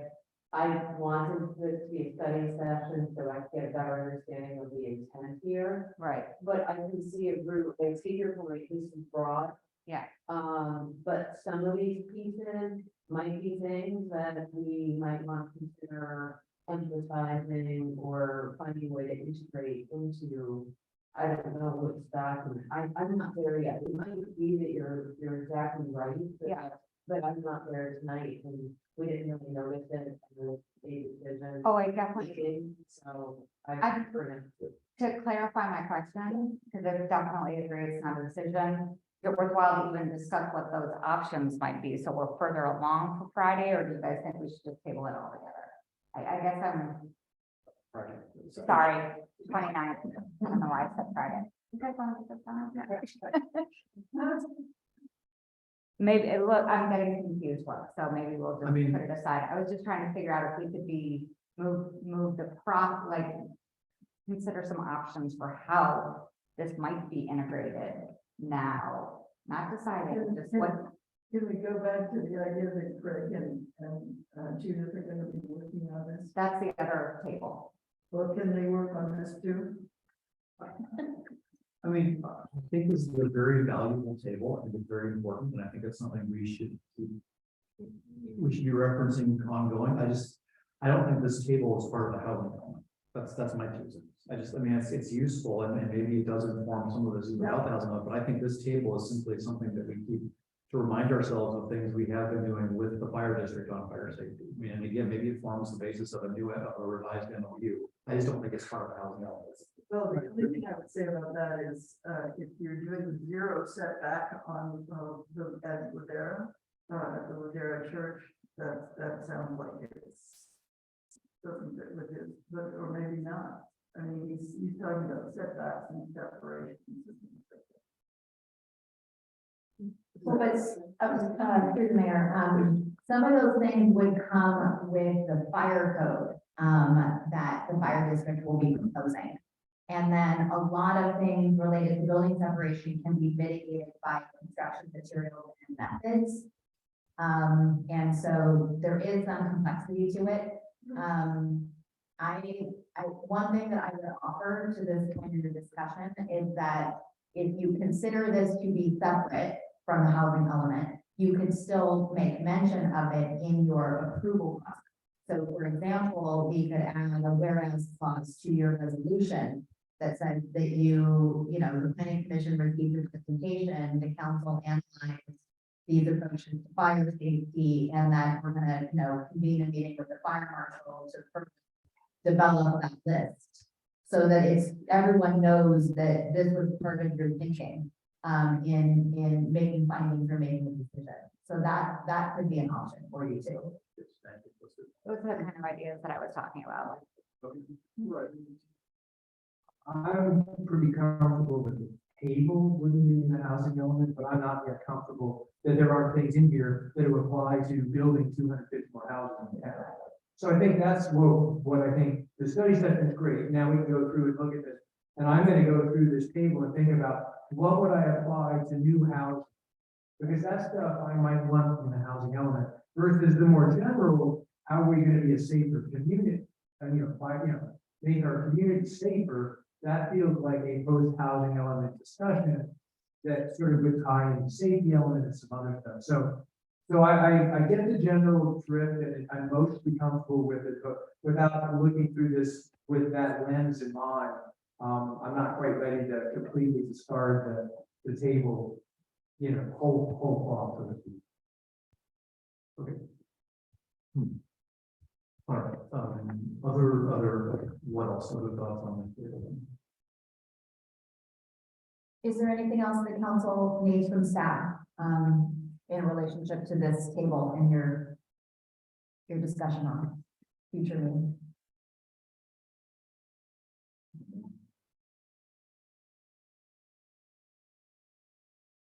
Okay, we just want to make sure we gave you what you need here. Yeah.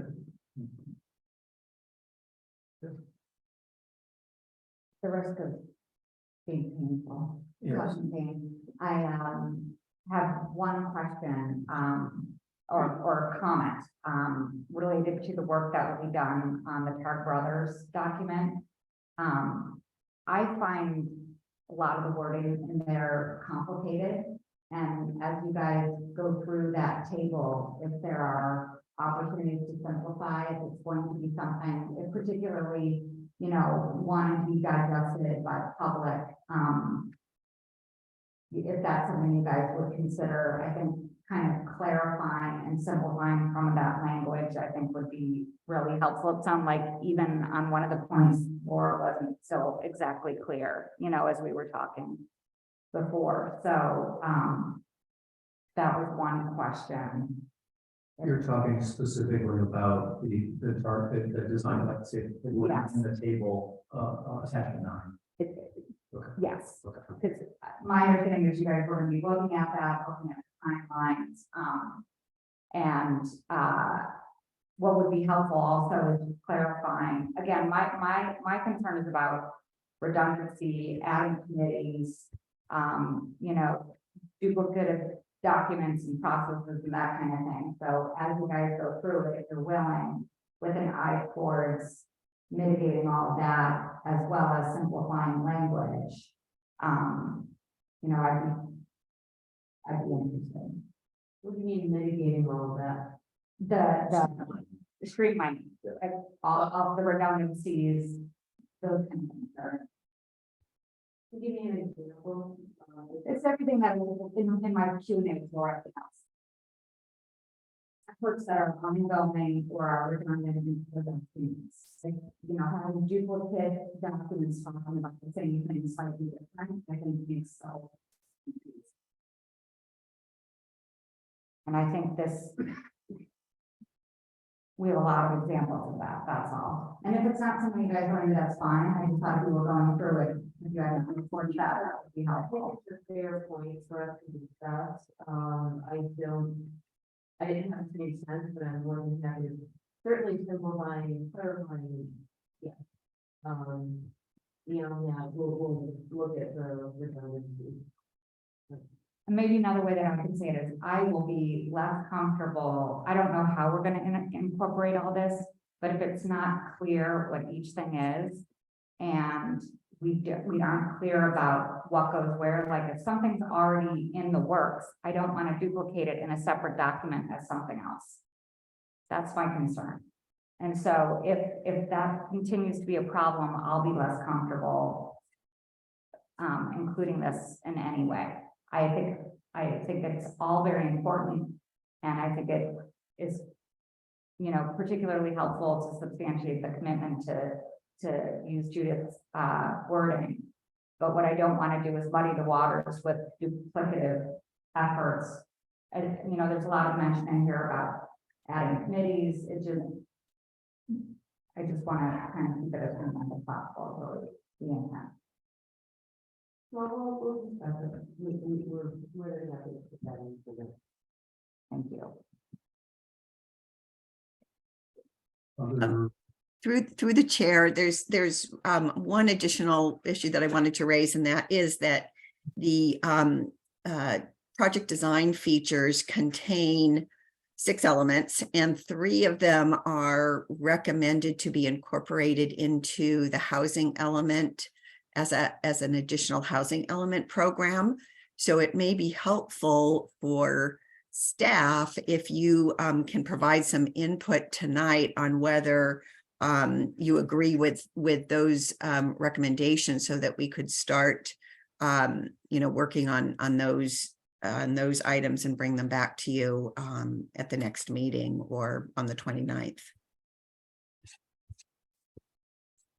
Okay, and the 3 elements are the housing inventory. Number 3, the encourage community and civic engagement, and the. Jeff, can you use my? Oh, sorry. And so specifically, the three housing element programs that they reference are housing inventory. They're item 3. Encourage community and civic engagement, they're item 5. Services and infrastructure, they're item 6. Okay, so looking again, this is, I'm on page 52, the housing inventory. The specific guidance on this. I mean, What's the question? I think staff is looking for input, or Cara is suggesting that we provide some input on this because these are things that we want to, it would actually, they're suggesting be incorporated the housing element, so. They were suggesting be incorporated into the housing elements. Cara is saying if you want us to do that, we would need to start working on that. Like Right. how to incorporate it into the housing element.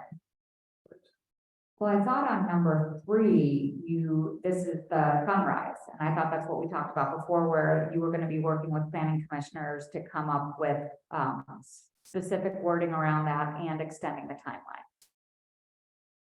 This does look like a post-approval process. Okay. So, not the housing element. That, through the chair, if this is helpful, that's how I've read it. I mean, I read number 3.1, and this is on page 52. I mean, it says sunrise. So I thought this would be a post-adoption activity, but I maybe read it incorrectly. Yeah, that was our understanding. It was not necessarily clear to me how these things would be integrated into the housing element itself. Other than the discussion that they had about the sunrise that we already talked about and extending the time frame. I mean, we will describe the sunrise process in some detail.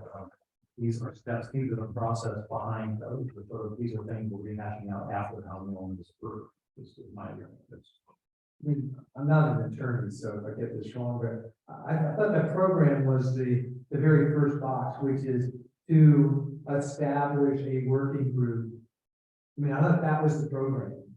And then obviously they're gonna work post-approval process to basically come up with alternate sites.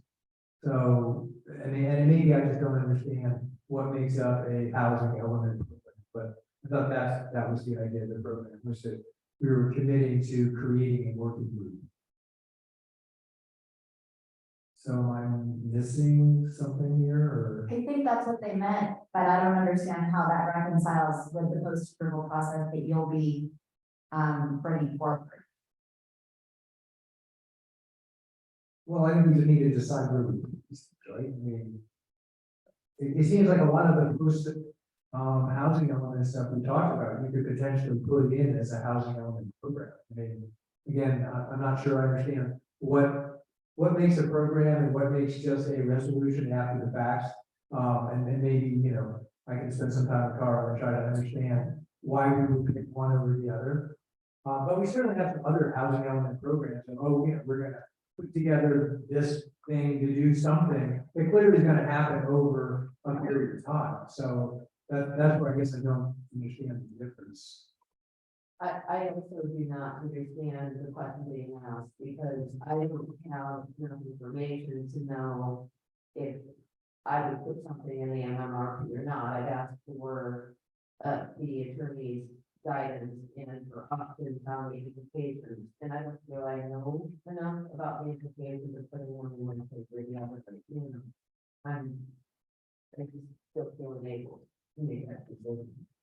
Let me say that the attorney doesn't. I'm sorry, to clarify, I don't know if this is helpful, but they recommended some of these be in the housing element and some as mitigation measures. So I thought we were just talking about the ones that they recommended to be in the housing element. And whether you, at least as initial thought, agree that they should be in the housing element. So we can start writing that. I don't have a view right now, I'm sorry, but we did, we read it. I think the description of the Sunrise program and the intent behind it belong in the housing element. I think the mechanics of it, the establishing the working group, initiating planning efforts, I think that's something that goes with the post-approval process. Yeah, I think that's what dude and I are saying, we don't know if that is a program, creating that working group. Because I agree with your first point, I mean, the description of Sunrise, and how we're gonna do it definitely doesn't have one. Now the question is, down in that section of all these programs, that we say, and here are things we're gonna do, is creating a working group, should that be a program, or should it be some other resolution? And that's where I need some, you know, feedback, and I can do this offline, talking with Cara to understand where is the best place to say we're gonna have this working group. Because what I'm gonna care about is, I do want to make sure this working group happens, right? And I don't know what mechanism, because in theory, I think a resolution, we can have a resolution, and then 2 months later, we can undo a resolution. Whereas a housing element, if it's in the housing element, once we approve it, the only way to undo it would be good ACD. So I don't think they're, you know, completely the same, but I don't understand it well enough to know what the right thing is, what the pros are, what the cons are. So that, I'm not trying to be obstructionist here, I just don't feel like I know enough. But I think we can get to it, and if I get good information from Judith, from Cara, I'm looking at Judith, but I'm thinking Cara, then we can talk, we're gonna meet tomorrow. I mean, I'll talk with Cara, you know, tomorrow morning, and then we're meeting like at 4 o'clock tomorrow. So we could start thinking about where these things fit, but I don't know if we're ready to decide if they go in housing element or not. Well, I think my one concern is I think we're agreed, I think there are some things that I'm hearing that we're agreed should be in the housing element, the description of the Sunrise and the timeline. I think there's total consensus there. The next part, I think, is where it gets murky. And I guess my concern is, what I worry about is, is there an expectation all of a sudden that how the post-approval process is going to work needs to get decided before again, we're just not gonna have the time. I mean, we need to be able to decide, or discuss all those things together. We don't have the time to decide what. How the post-approval process is actually gonna work. I mean, we haven't even started to discuss that. As a council, you guys haven't met and we haven't heard what your recommendation is. Right. So how are we gonna, I guess I'm curious what your expectation of how that's all gonna happen in the next, like, is that your expectation that that was gonna happen before the 29th, or I'm confused? Yeah, I think my expectation is that we're gonna have a post-housing element document. And as part of this, because I mean, that's part of what's gonna let me approve the housing element, is to believe that there are a set of things that we're committed to that we're gonna do. So yes, I think that is part of getting to the 29th. Does it have to be the exact perfect list? Probably not, but it's gotta be, 80% or something of it. So, I think it's gonna be hard. It's just the ad hoc housing element process took a lot to get that all organized and know what we're gonna do. I mean, that took.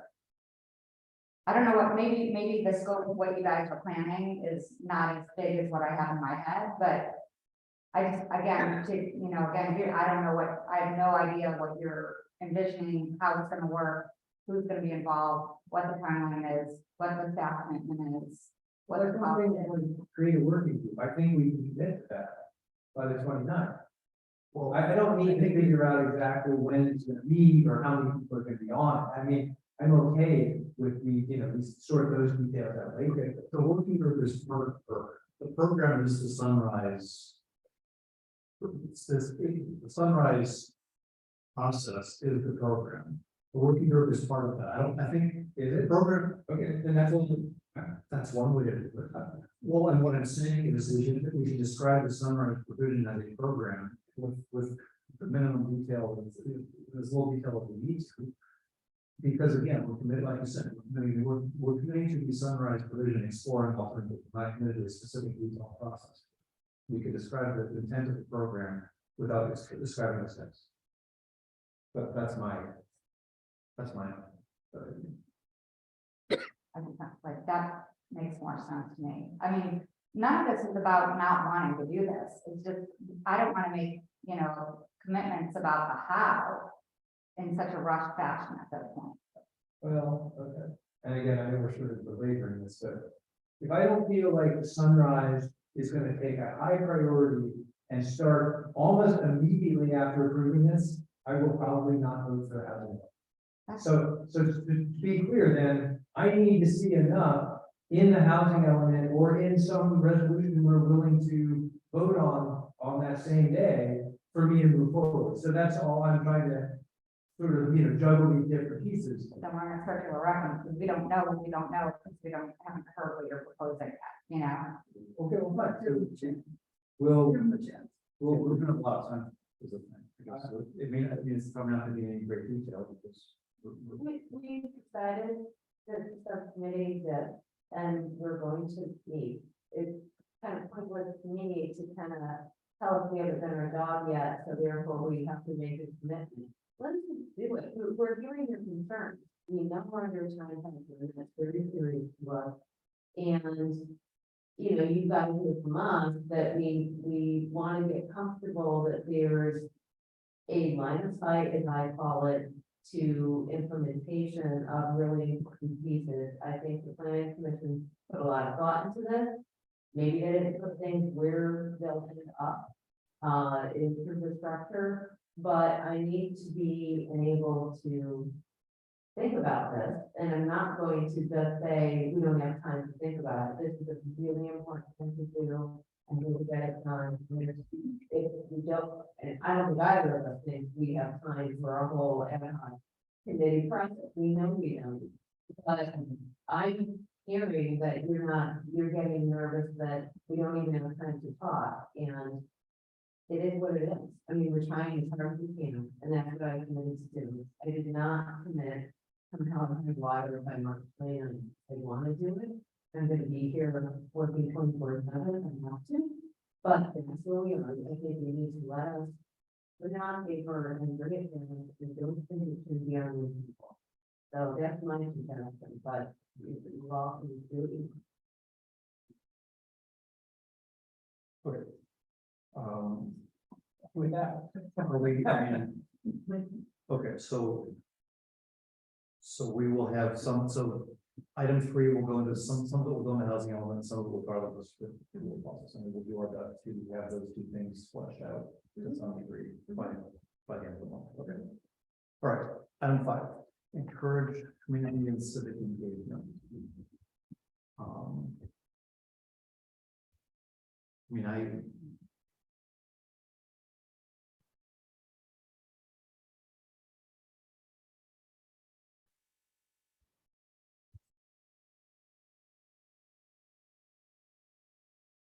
I'm not sure how this fits into the housing element. I mean, it's all good stuff. I'm not critical of it, but it's just, I don't know. It just feels very vague, and I'm not sure whether we can commit to it. Again, the housing element is a commitment we're making. I'm not sure either is. It's all things I'm having to pursue. I just don't know if they belong in the house. So what's in there? Just the technical assistance to nonprofits and religious. Thoughts?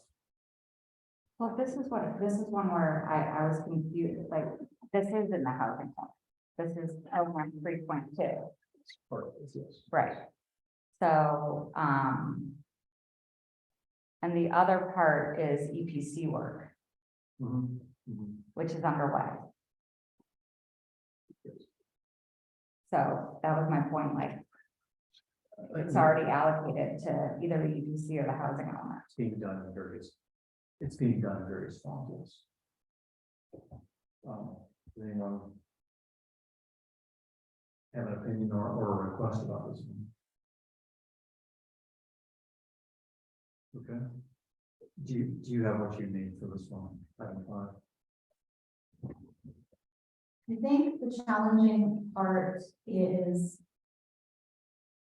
interpretation of the memo from Targan Brothers and a deep enough understanding of the intent.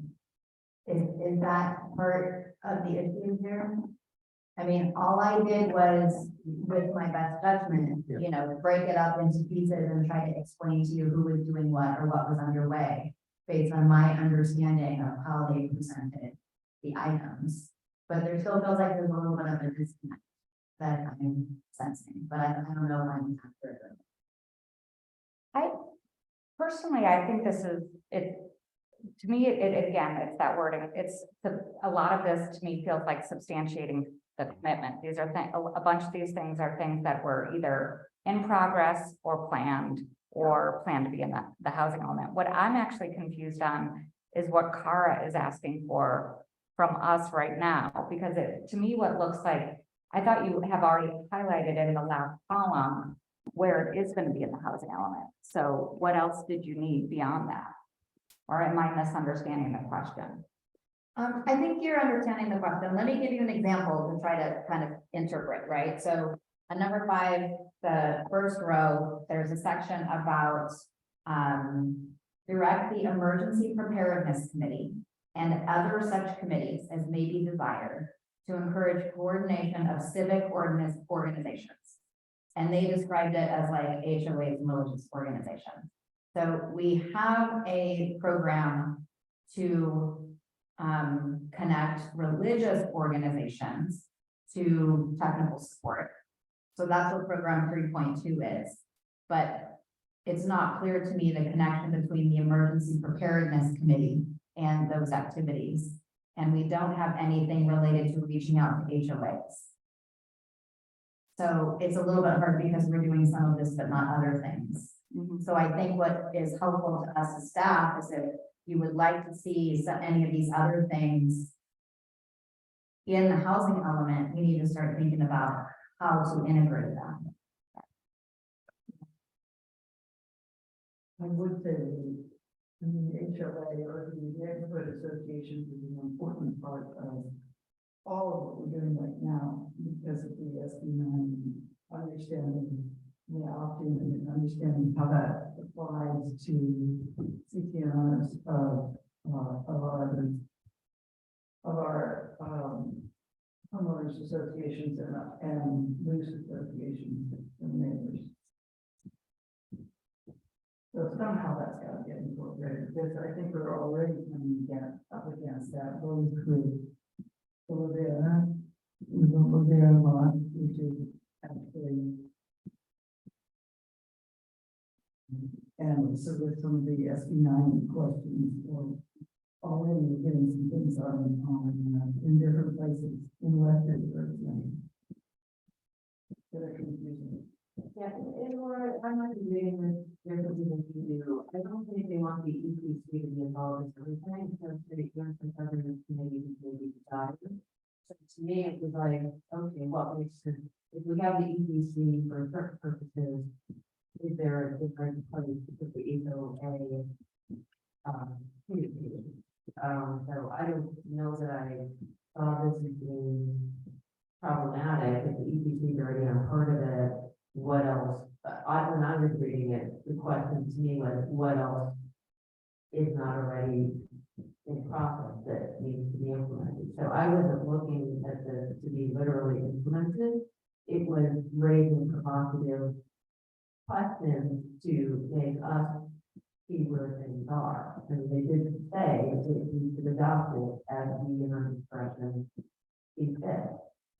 And so part of the answer, part of the problem I have in answering the question is, I want to go through all of these and see how they fit into a post-adoption timeline and then come back. I mean, to me, if I gave you an answer now, I might lose my mind in a week after I really dug in more. That kind of to be a little more clear on what's caused, giving you pause. I don't know where to put that, but I think there's a way to do something. And my goal is not to create something that already exists. If there's a timeline that's missing on something that already exists, I would stop and say, is there a timeline that makes sense or some milestone? If it's already ongoing, it's good enough, I personally. I don't know if that's helpful, Laura, that's just one example, but I didn't come in tonight prepared to get into line by line. We're buckets, so I'm perfectly ready to do that. I think that that's very helpful because what I got out of that is that you're not expecting us staff to go back and write programs out of this. That I understand that thinking of it as a request for you to consider and integrate. So that, Other than program 3.2, which you've already written down. okay, that's very helpful. I understand much better. And Craig, feel free to disagree if you want to class. Okay. I think the intent of that was that we, that they hope that we will work collaboratively with neighborhoods in regards to their CCNR. And I think that's the way I would do that. Okay. Yeah. No, that makes sense. That makes sense. It's just not a program. Right. Yeah. Okay, I think we're good. Okay, item 6, services and infrastructure.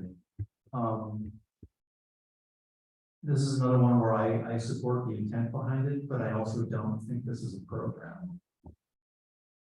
Yeah. I would add to the chair, we do this all the time. Yes.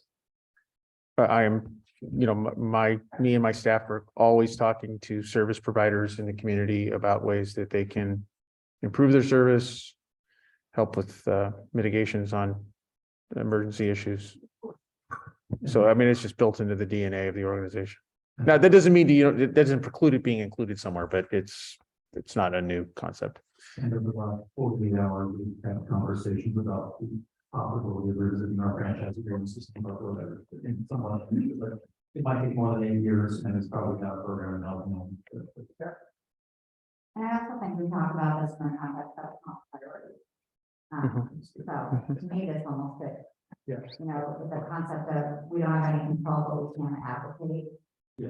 Thinking more like, do we want to start having advocacy around it? Mm-hmm. More advocacy, council advocacy, I should say. Right, additional, Council right, advocacy. absolutely. And can I add just a little bit of color on the background on this one? Please. Part of this discussion was that the way that the housing element law and guidance is written, there's kind of an assumption that certain services are part of the city services. So it's based on a full city service model that you have your own sewer and storm and water provider all within that organization. And so then you go to that organization, you can influence their advancement in a different way because it's the same organization. So I think the planning commission was trying to respond to public comments that they received and the fact that we don't have a model to say that there should be more of a presence around this, and also to give decision makers a chance to say, we have looked into this. So the council is involved in that and to be more responsive to resident concerns.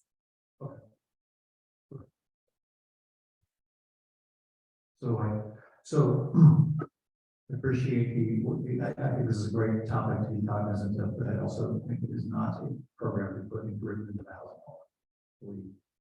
We on the same page there? I am not weighing in, so everybody else can weigh in. I'm not in agreement, I'm not in disagreement, I need more time to think about it. I hear all of what you're saying, but the keywords here are anticipated increased population. And that to me is what is, and I don't see I don't know, you know. No, that's it. What I don't understand in this process is we got Cal Water, we've got West Bay, we've got, a bunch of different organizations to provide services. Do they even know what our plan is? Like, have they looked at our housing plan and said, oh, you're gonna do all this stuff on Alpine Road, or oh, you're gonna do this stuff somewhere else. Therefore, we should start thinking about, what we're gonna do in the next 8 years to support this. Like, have they even seen this thing? Like, how would they even know to do this planning? Like, what's the process that gets them to go, oh, yeah, we need to think about the fact that you guys are adding 250 plus houses in town. Like, where does that come from? So I can say a few things to that. So the part of the due diligence that staff did over the last bit of time through this housing element development is related to that, picking up the phone and calling the general managers of the organizations and saying, you're where we have a housing element, you're where we're working on this, here are the high level numbers. And the way that I like to think about infrastructure is particularly something like a West Bay or a Cal Water, is that the infrastructure comes as a response to the development. It's not usually the other way around. It's not, the classic version of the latter is what happened in Los Angeles in the early 1900s when someone built a spur line on a railroad and that would go out a certain way and then the development would sort of follow. It works a different way now, where people make proposals and then they have a responsibility to putting in the infrastructure. It's fairly normal in Portola Valley to have someone come in, tear down a house, put in something much larger that requires them to then subsequently put in new infrastructure to support their needs. So that conversation has been going on pretty regularly. I saw Sergio Ramirez 2 months ago. He's aware. Now I didn't sit down, he's with West Bay. I didn't sit down and say, we're going to do this here, do that there, because they're less concerned about that. They take the information, they go, okay, the infrastructure either can handle it or not. And if you're going to do this, this is how you improve the infrastructure. Do you have anything to add to that? Also, as part of the mitigated negative declaration process, we reached out to the service provider, so that's a standard part of it as well. And then they undertake their own future planning exercises, the same way if these were city services, that any city does. So they have their own process for planning into the future. And I'm sure they know about this because every city in California is doing this, and every city in the state is doing this at the same time. So it's also their responsibility as a service provider to be taking into consideration the state laws that impact their ability to provide service also. So it has to work both ways. We notify them and they take us into consideration. It has to be both. And I understand part of this is to talk to people and make sure that they're, doing their part of the work. Yeah, I guess that's my question is, do we, if they're doing part of their work, like, they're gonna give us back a, comment on our housing element saying, this is how we think will deal with the infrastructure necessary to support your housing element? Like, where's the loop back versus we start building and then they go, oh, yeah, the sewer line's not big enough, so we gotta put in a new sewer line, but we're gonna take us 3 years to do. We can't build or something. I mean, like, how do you put in, 50 units? And you think West Bay is necessarily they're making basically scale their infrastructure fast enough, like faster than once we have an approved project? I mean, that's my concern, is if they don't do some pre-planning, that they're gonna be behind the curve, and it seems to hold on us to make sure that we really got their attention to be thinking about what pre-planning do. I mean, that's sort of what I've seen the script is about. I mean, I think just people are gonna have different perspectives on this. I think that we have their attention. I think that people have been meeting their, responsibility in this process. But I think that is the intent of this action, is so that council members, if you want to put different heat behind it, you can put different heat behind it, that whatever you feel like is warranted. I think that is kind of the point of this. Agreed, and that's why, but I think Jeff is saying that this isn't part of housing. And I was just suggesting that, I don't think it's a program on the housing element, other than consideration. Could be that we say that we will restore that we have. But we can't enforce can't do that. it. The town doesn't control it. but we could do something. I mean, we could reference our franchise agreements with the most relevant providers. Yeah. And commit to, that we will work as necessary, negotiate with franchise agreements to better plan for future service. There's no, I mean, the other thing I would add here is that I'm unaware of any fundamental issue related to the infrastructure in town as it relates to adding to it. I think about it from, with the main line pipe that runs down Alpine Road, that can take a lot more lines coming into it. Where there might be changes is that you have a piece of property that has a current existing 6-inch line or 4-inch line that needs to be upgraded to an 8-inch line. But that's just normal par for the course. Yeah, that happens. Stuff. with development Yeah. projects. Yeah.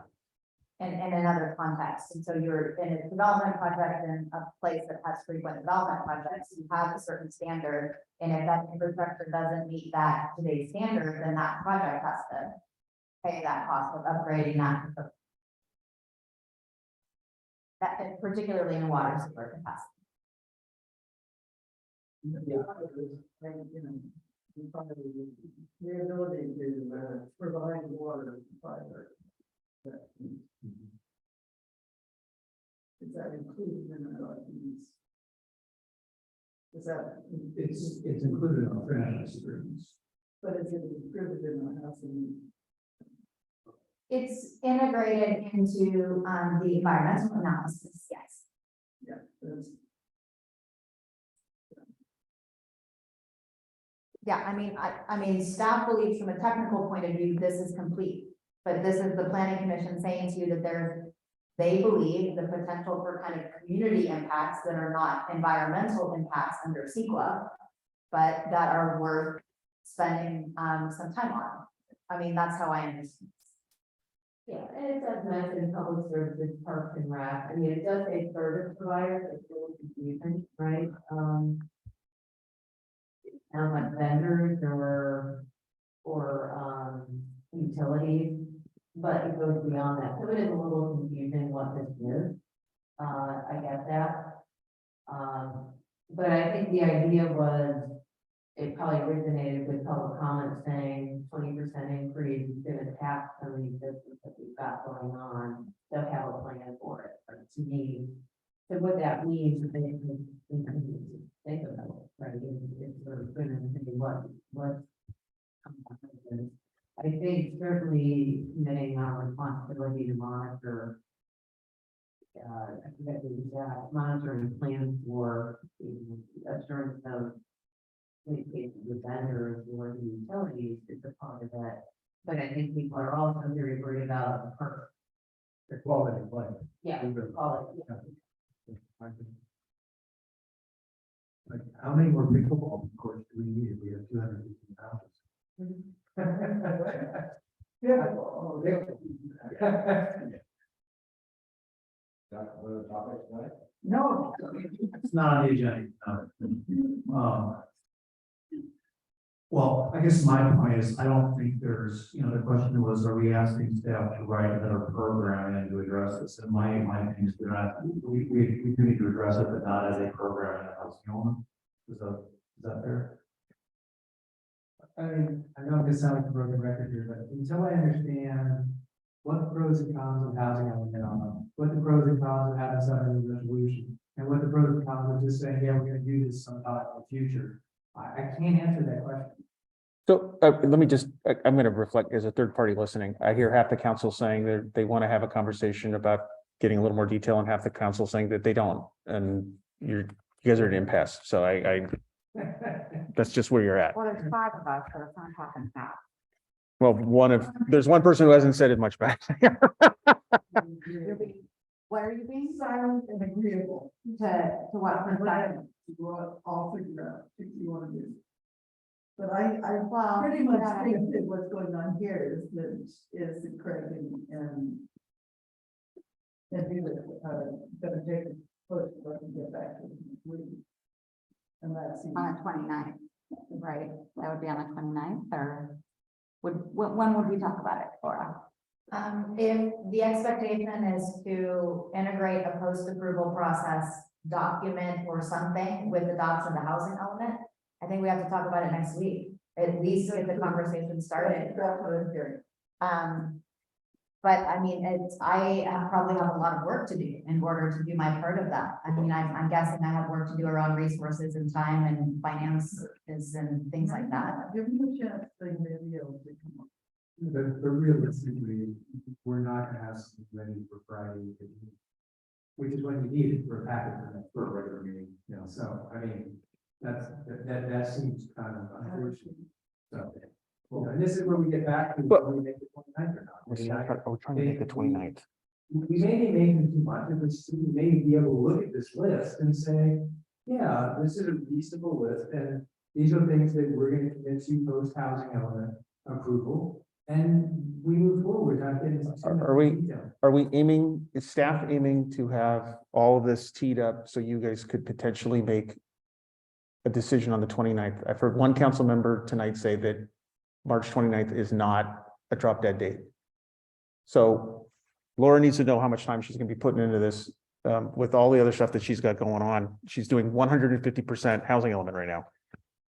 And we're not doing other things. So if we're killing ourselves to make these timeframes, and if that is not reflecting where the council is, then we need to hear it. And I don't think it. And if you can't answer that question, then we'll, We can't answer that question. okay. I think we just need to, when we get this list together, then we can look at the list and we can make a decision. I mean, if the list was relatively simple, then we can say, yeah, we all get it, that makes sense. Then great. If we come up with this, wow, it's really important that it needs to be a housing element. Because that's what we get by, talking Cara, or it needs to be an MMRP, then yeah, maybe we're not gonna make the 29th. But I hear you. I think we should keep trying for the 29th. We've all agreed that's our goal. I'm not trying to derail that, but unfortunately, we don't have the same, we don't know what should be in MMRP. We don't know what should be in the housing element. So we're a little bit stuck. Can I ask you a question? Is it possible, this is to staff and you guys, because you are meeting tomorrow, to put on the agenda that we will be discussing the post-approval process and have that in the packet on Friday, and then you can present it. But you wouldn't have all of this, that would give you more lead time to prepare what you want to present on 22nd. We just put it in there, versus have it all passed out, the fact that we, on the agenda, we can discuss it. Yeah, so Jeremy, what do they call those bills when you have a placeholder bill? Yeah. You put it in there and then you fill it out? Yeah. I just heard the. Spot bill. Spot, yes. Yes, spot bill. So. I don't know, you feel, I mean, I would be okay. There's no with- downside. You don't want to decide what we. I would be okay with having, as much as we can get together for Friday, and then we can do a presentation at the meeting, with the idea that maybe there's more stuff we can present at the same time. That would be great. So- I just chip away as much as we can. That's very. And you can discuss it without a written item. We just all know that it's preferred for the public's benefit, for things to be in writing. Right. And I would think that at that point, we could certainly say, here's the buckets that we're discussing, and here are the points we're agreeing or not agreeing on. Like, these are the options. I have no problem with that. I think that could be very helpful, because I'm not sure where we can come and say, here's something that works for everybody, we want to be. So I think the discussion would make a lot of sense. And I think on top of it, I'm sure this is your thought bubble, that we all have to vet whatever the proposed process is, works for staff. So there needs to be time for that conversation as well. Assuming, because they're gonna have to support We've already agreed to that. Okay, so we've now taken 3, 5, and 6 and said that we're going to think about more about whether they belong as programs now. Is that what we want to know? Okay, okay. Any other comments? We had moved on. Any other comments on the design features? Any other questions, comments, discussions? Okay. I think, we've given you as much as we're going to give you, I think. Is there anything else, any other questions from staff? No, I just want to make sure that in the course of all of this, do you know what I mean? There hasn't been anything else that's come up as we're, because this is a broad agenda. So if anything else we're thinking about, what your needs might be to move towards decision making, now is a chance. If there, even if it's like, what about this? What about this? We would rather do it now than. Perfect. Last call. Anything else? Last call. From staff or if we can. Okay. We took public comment. What we should do adjourn, right? Yeah. Pretty much. This is adjourned. Okay. I'll second. All right, all in favor?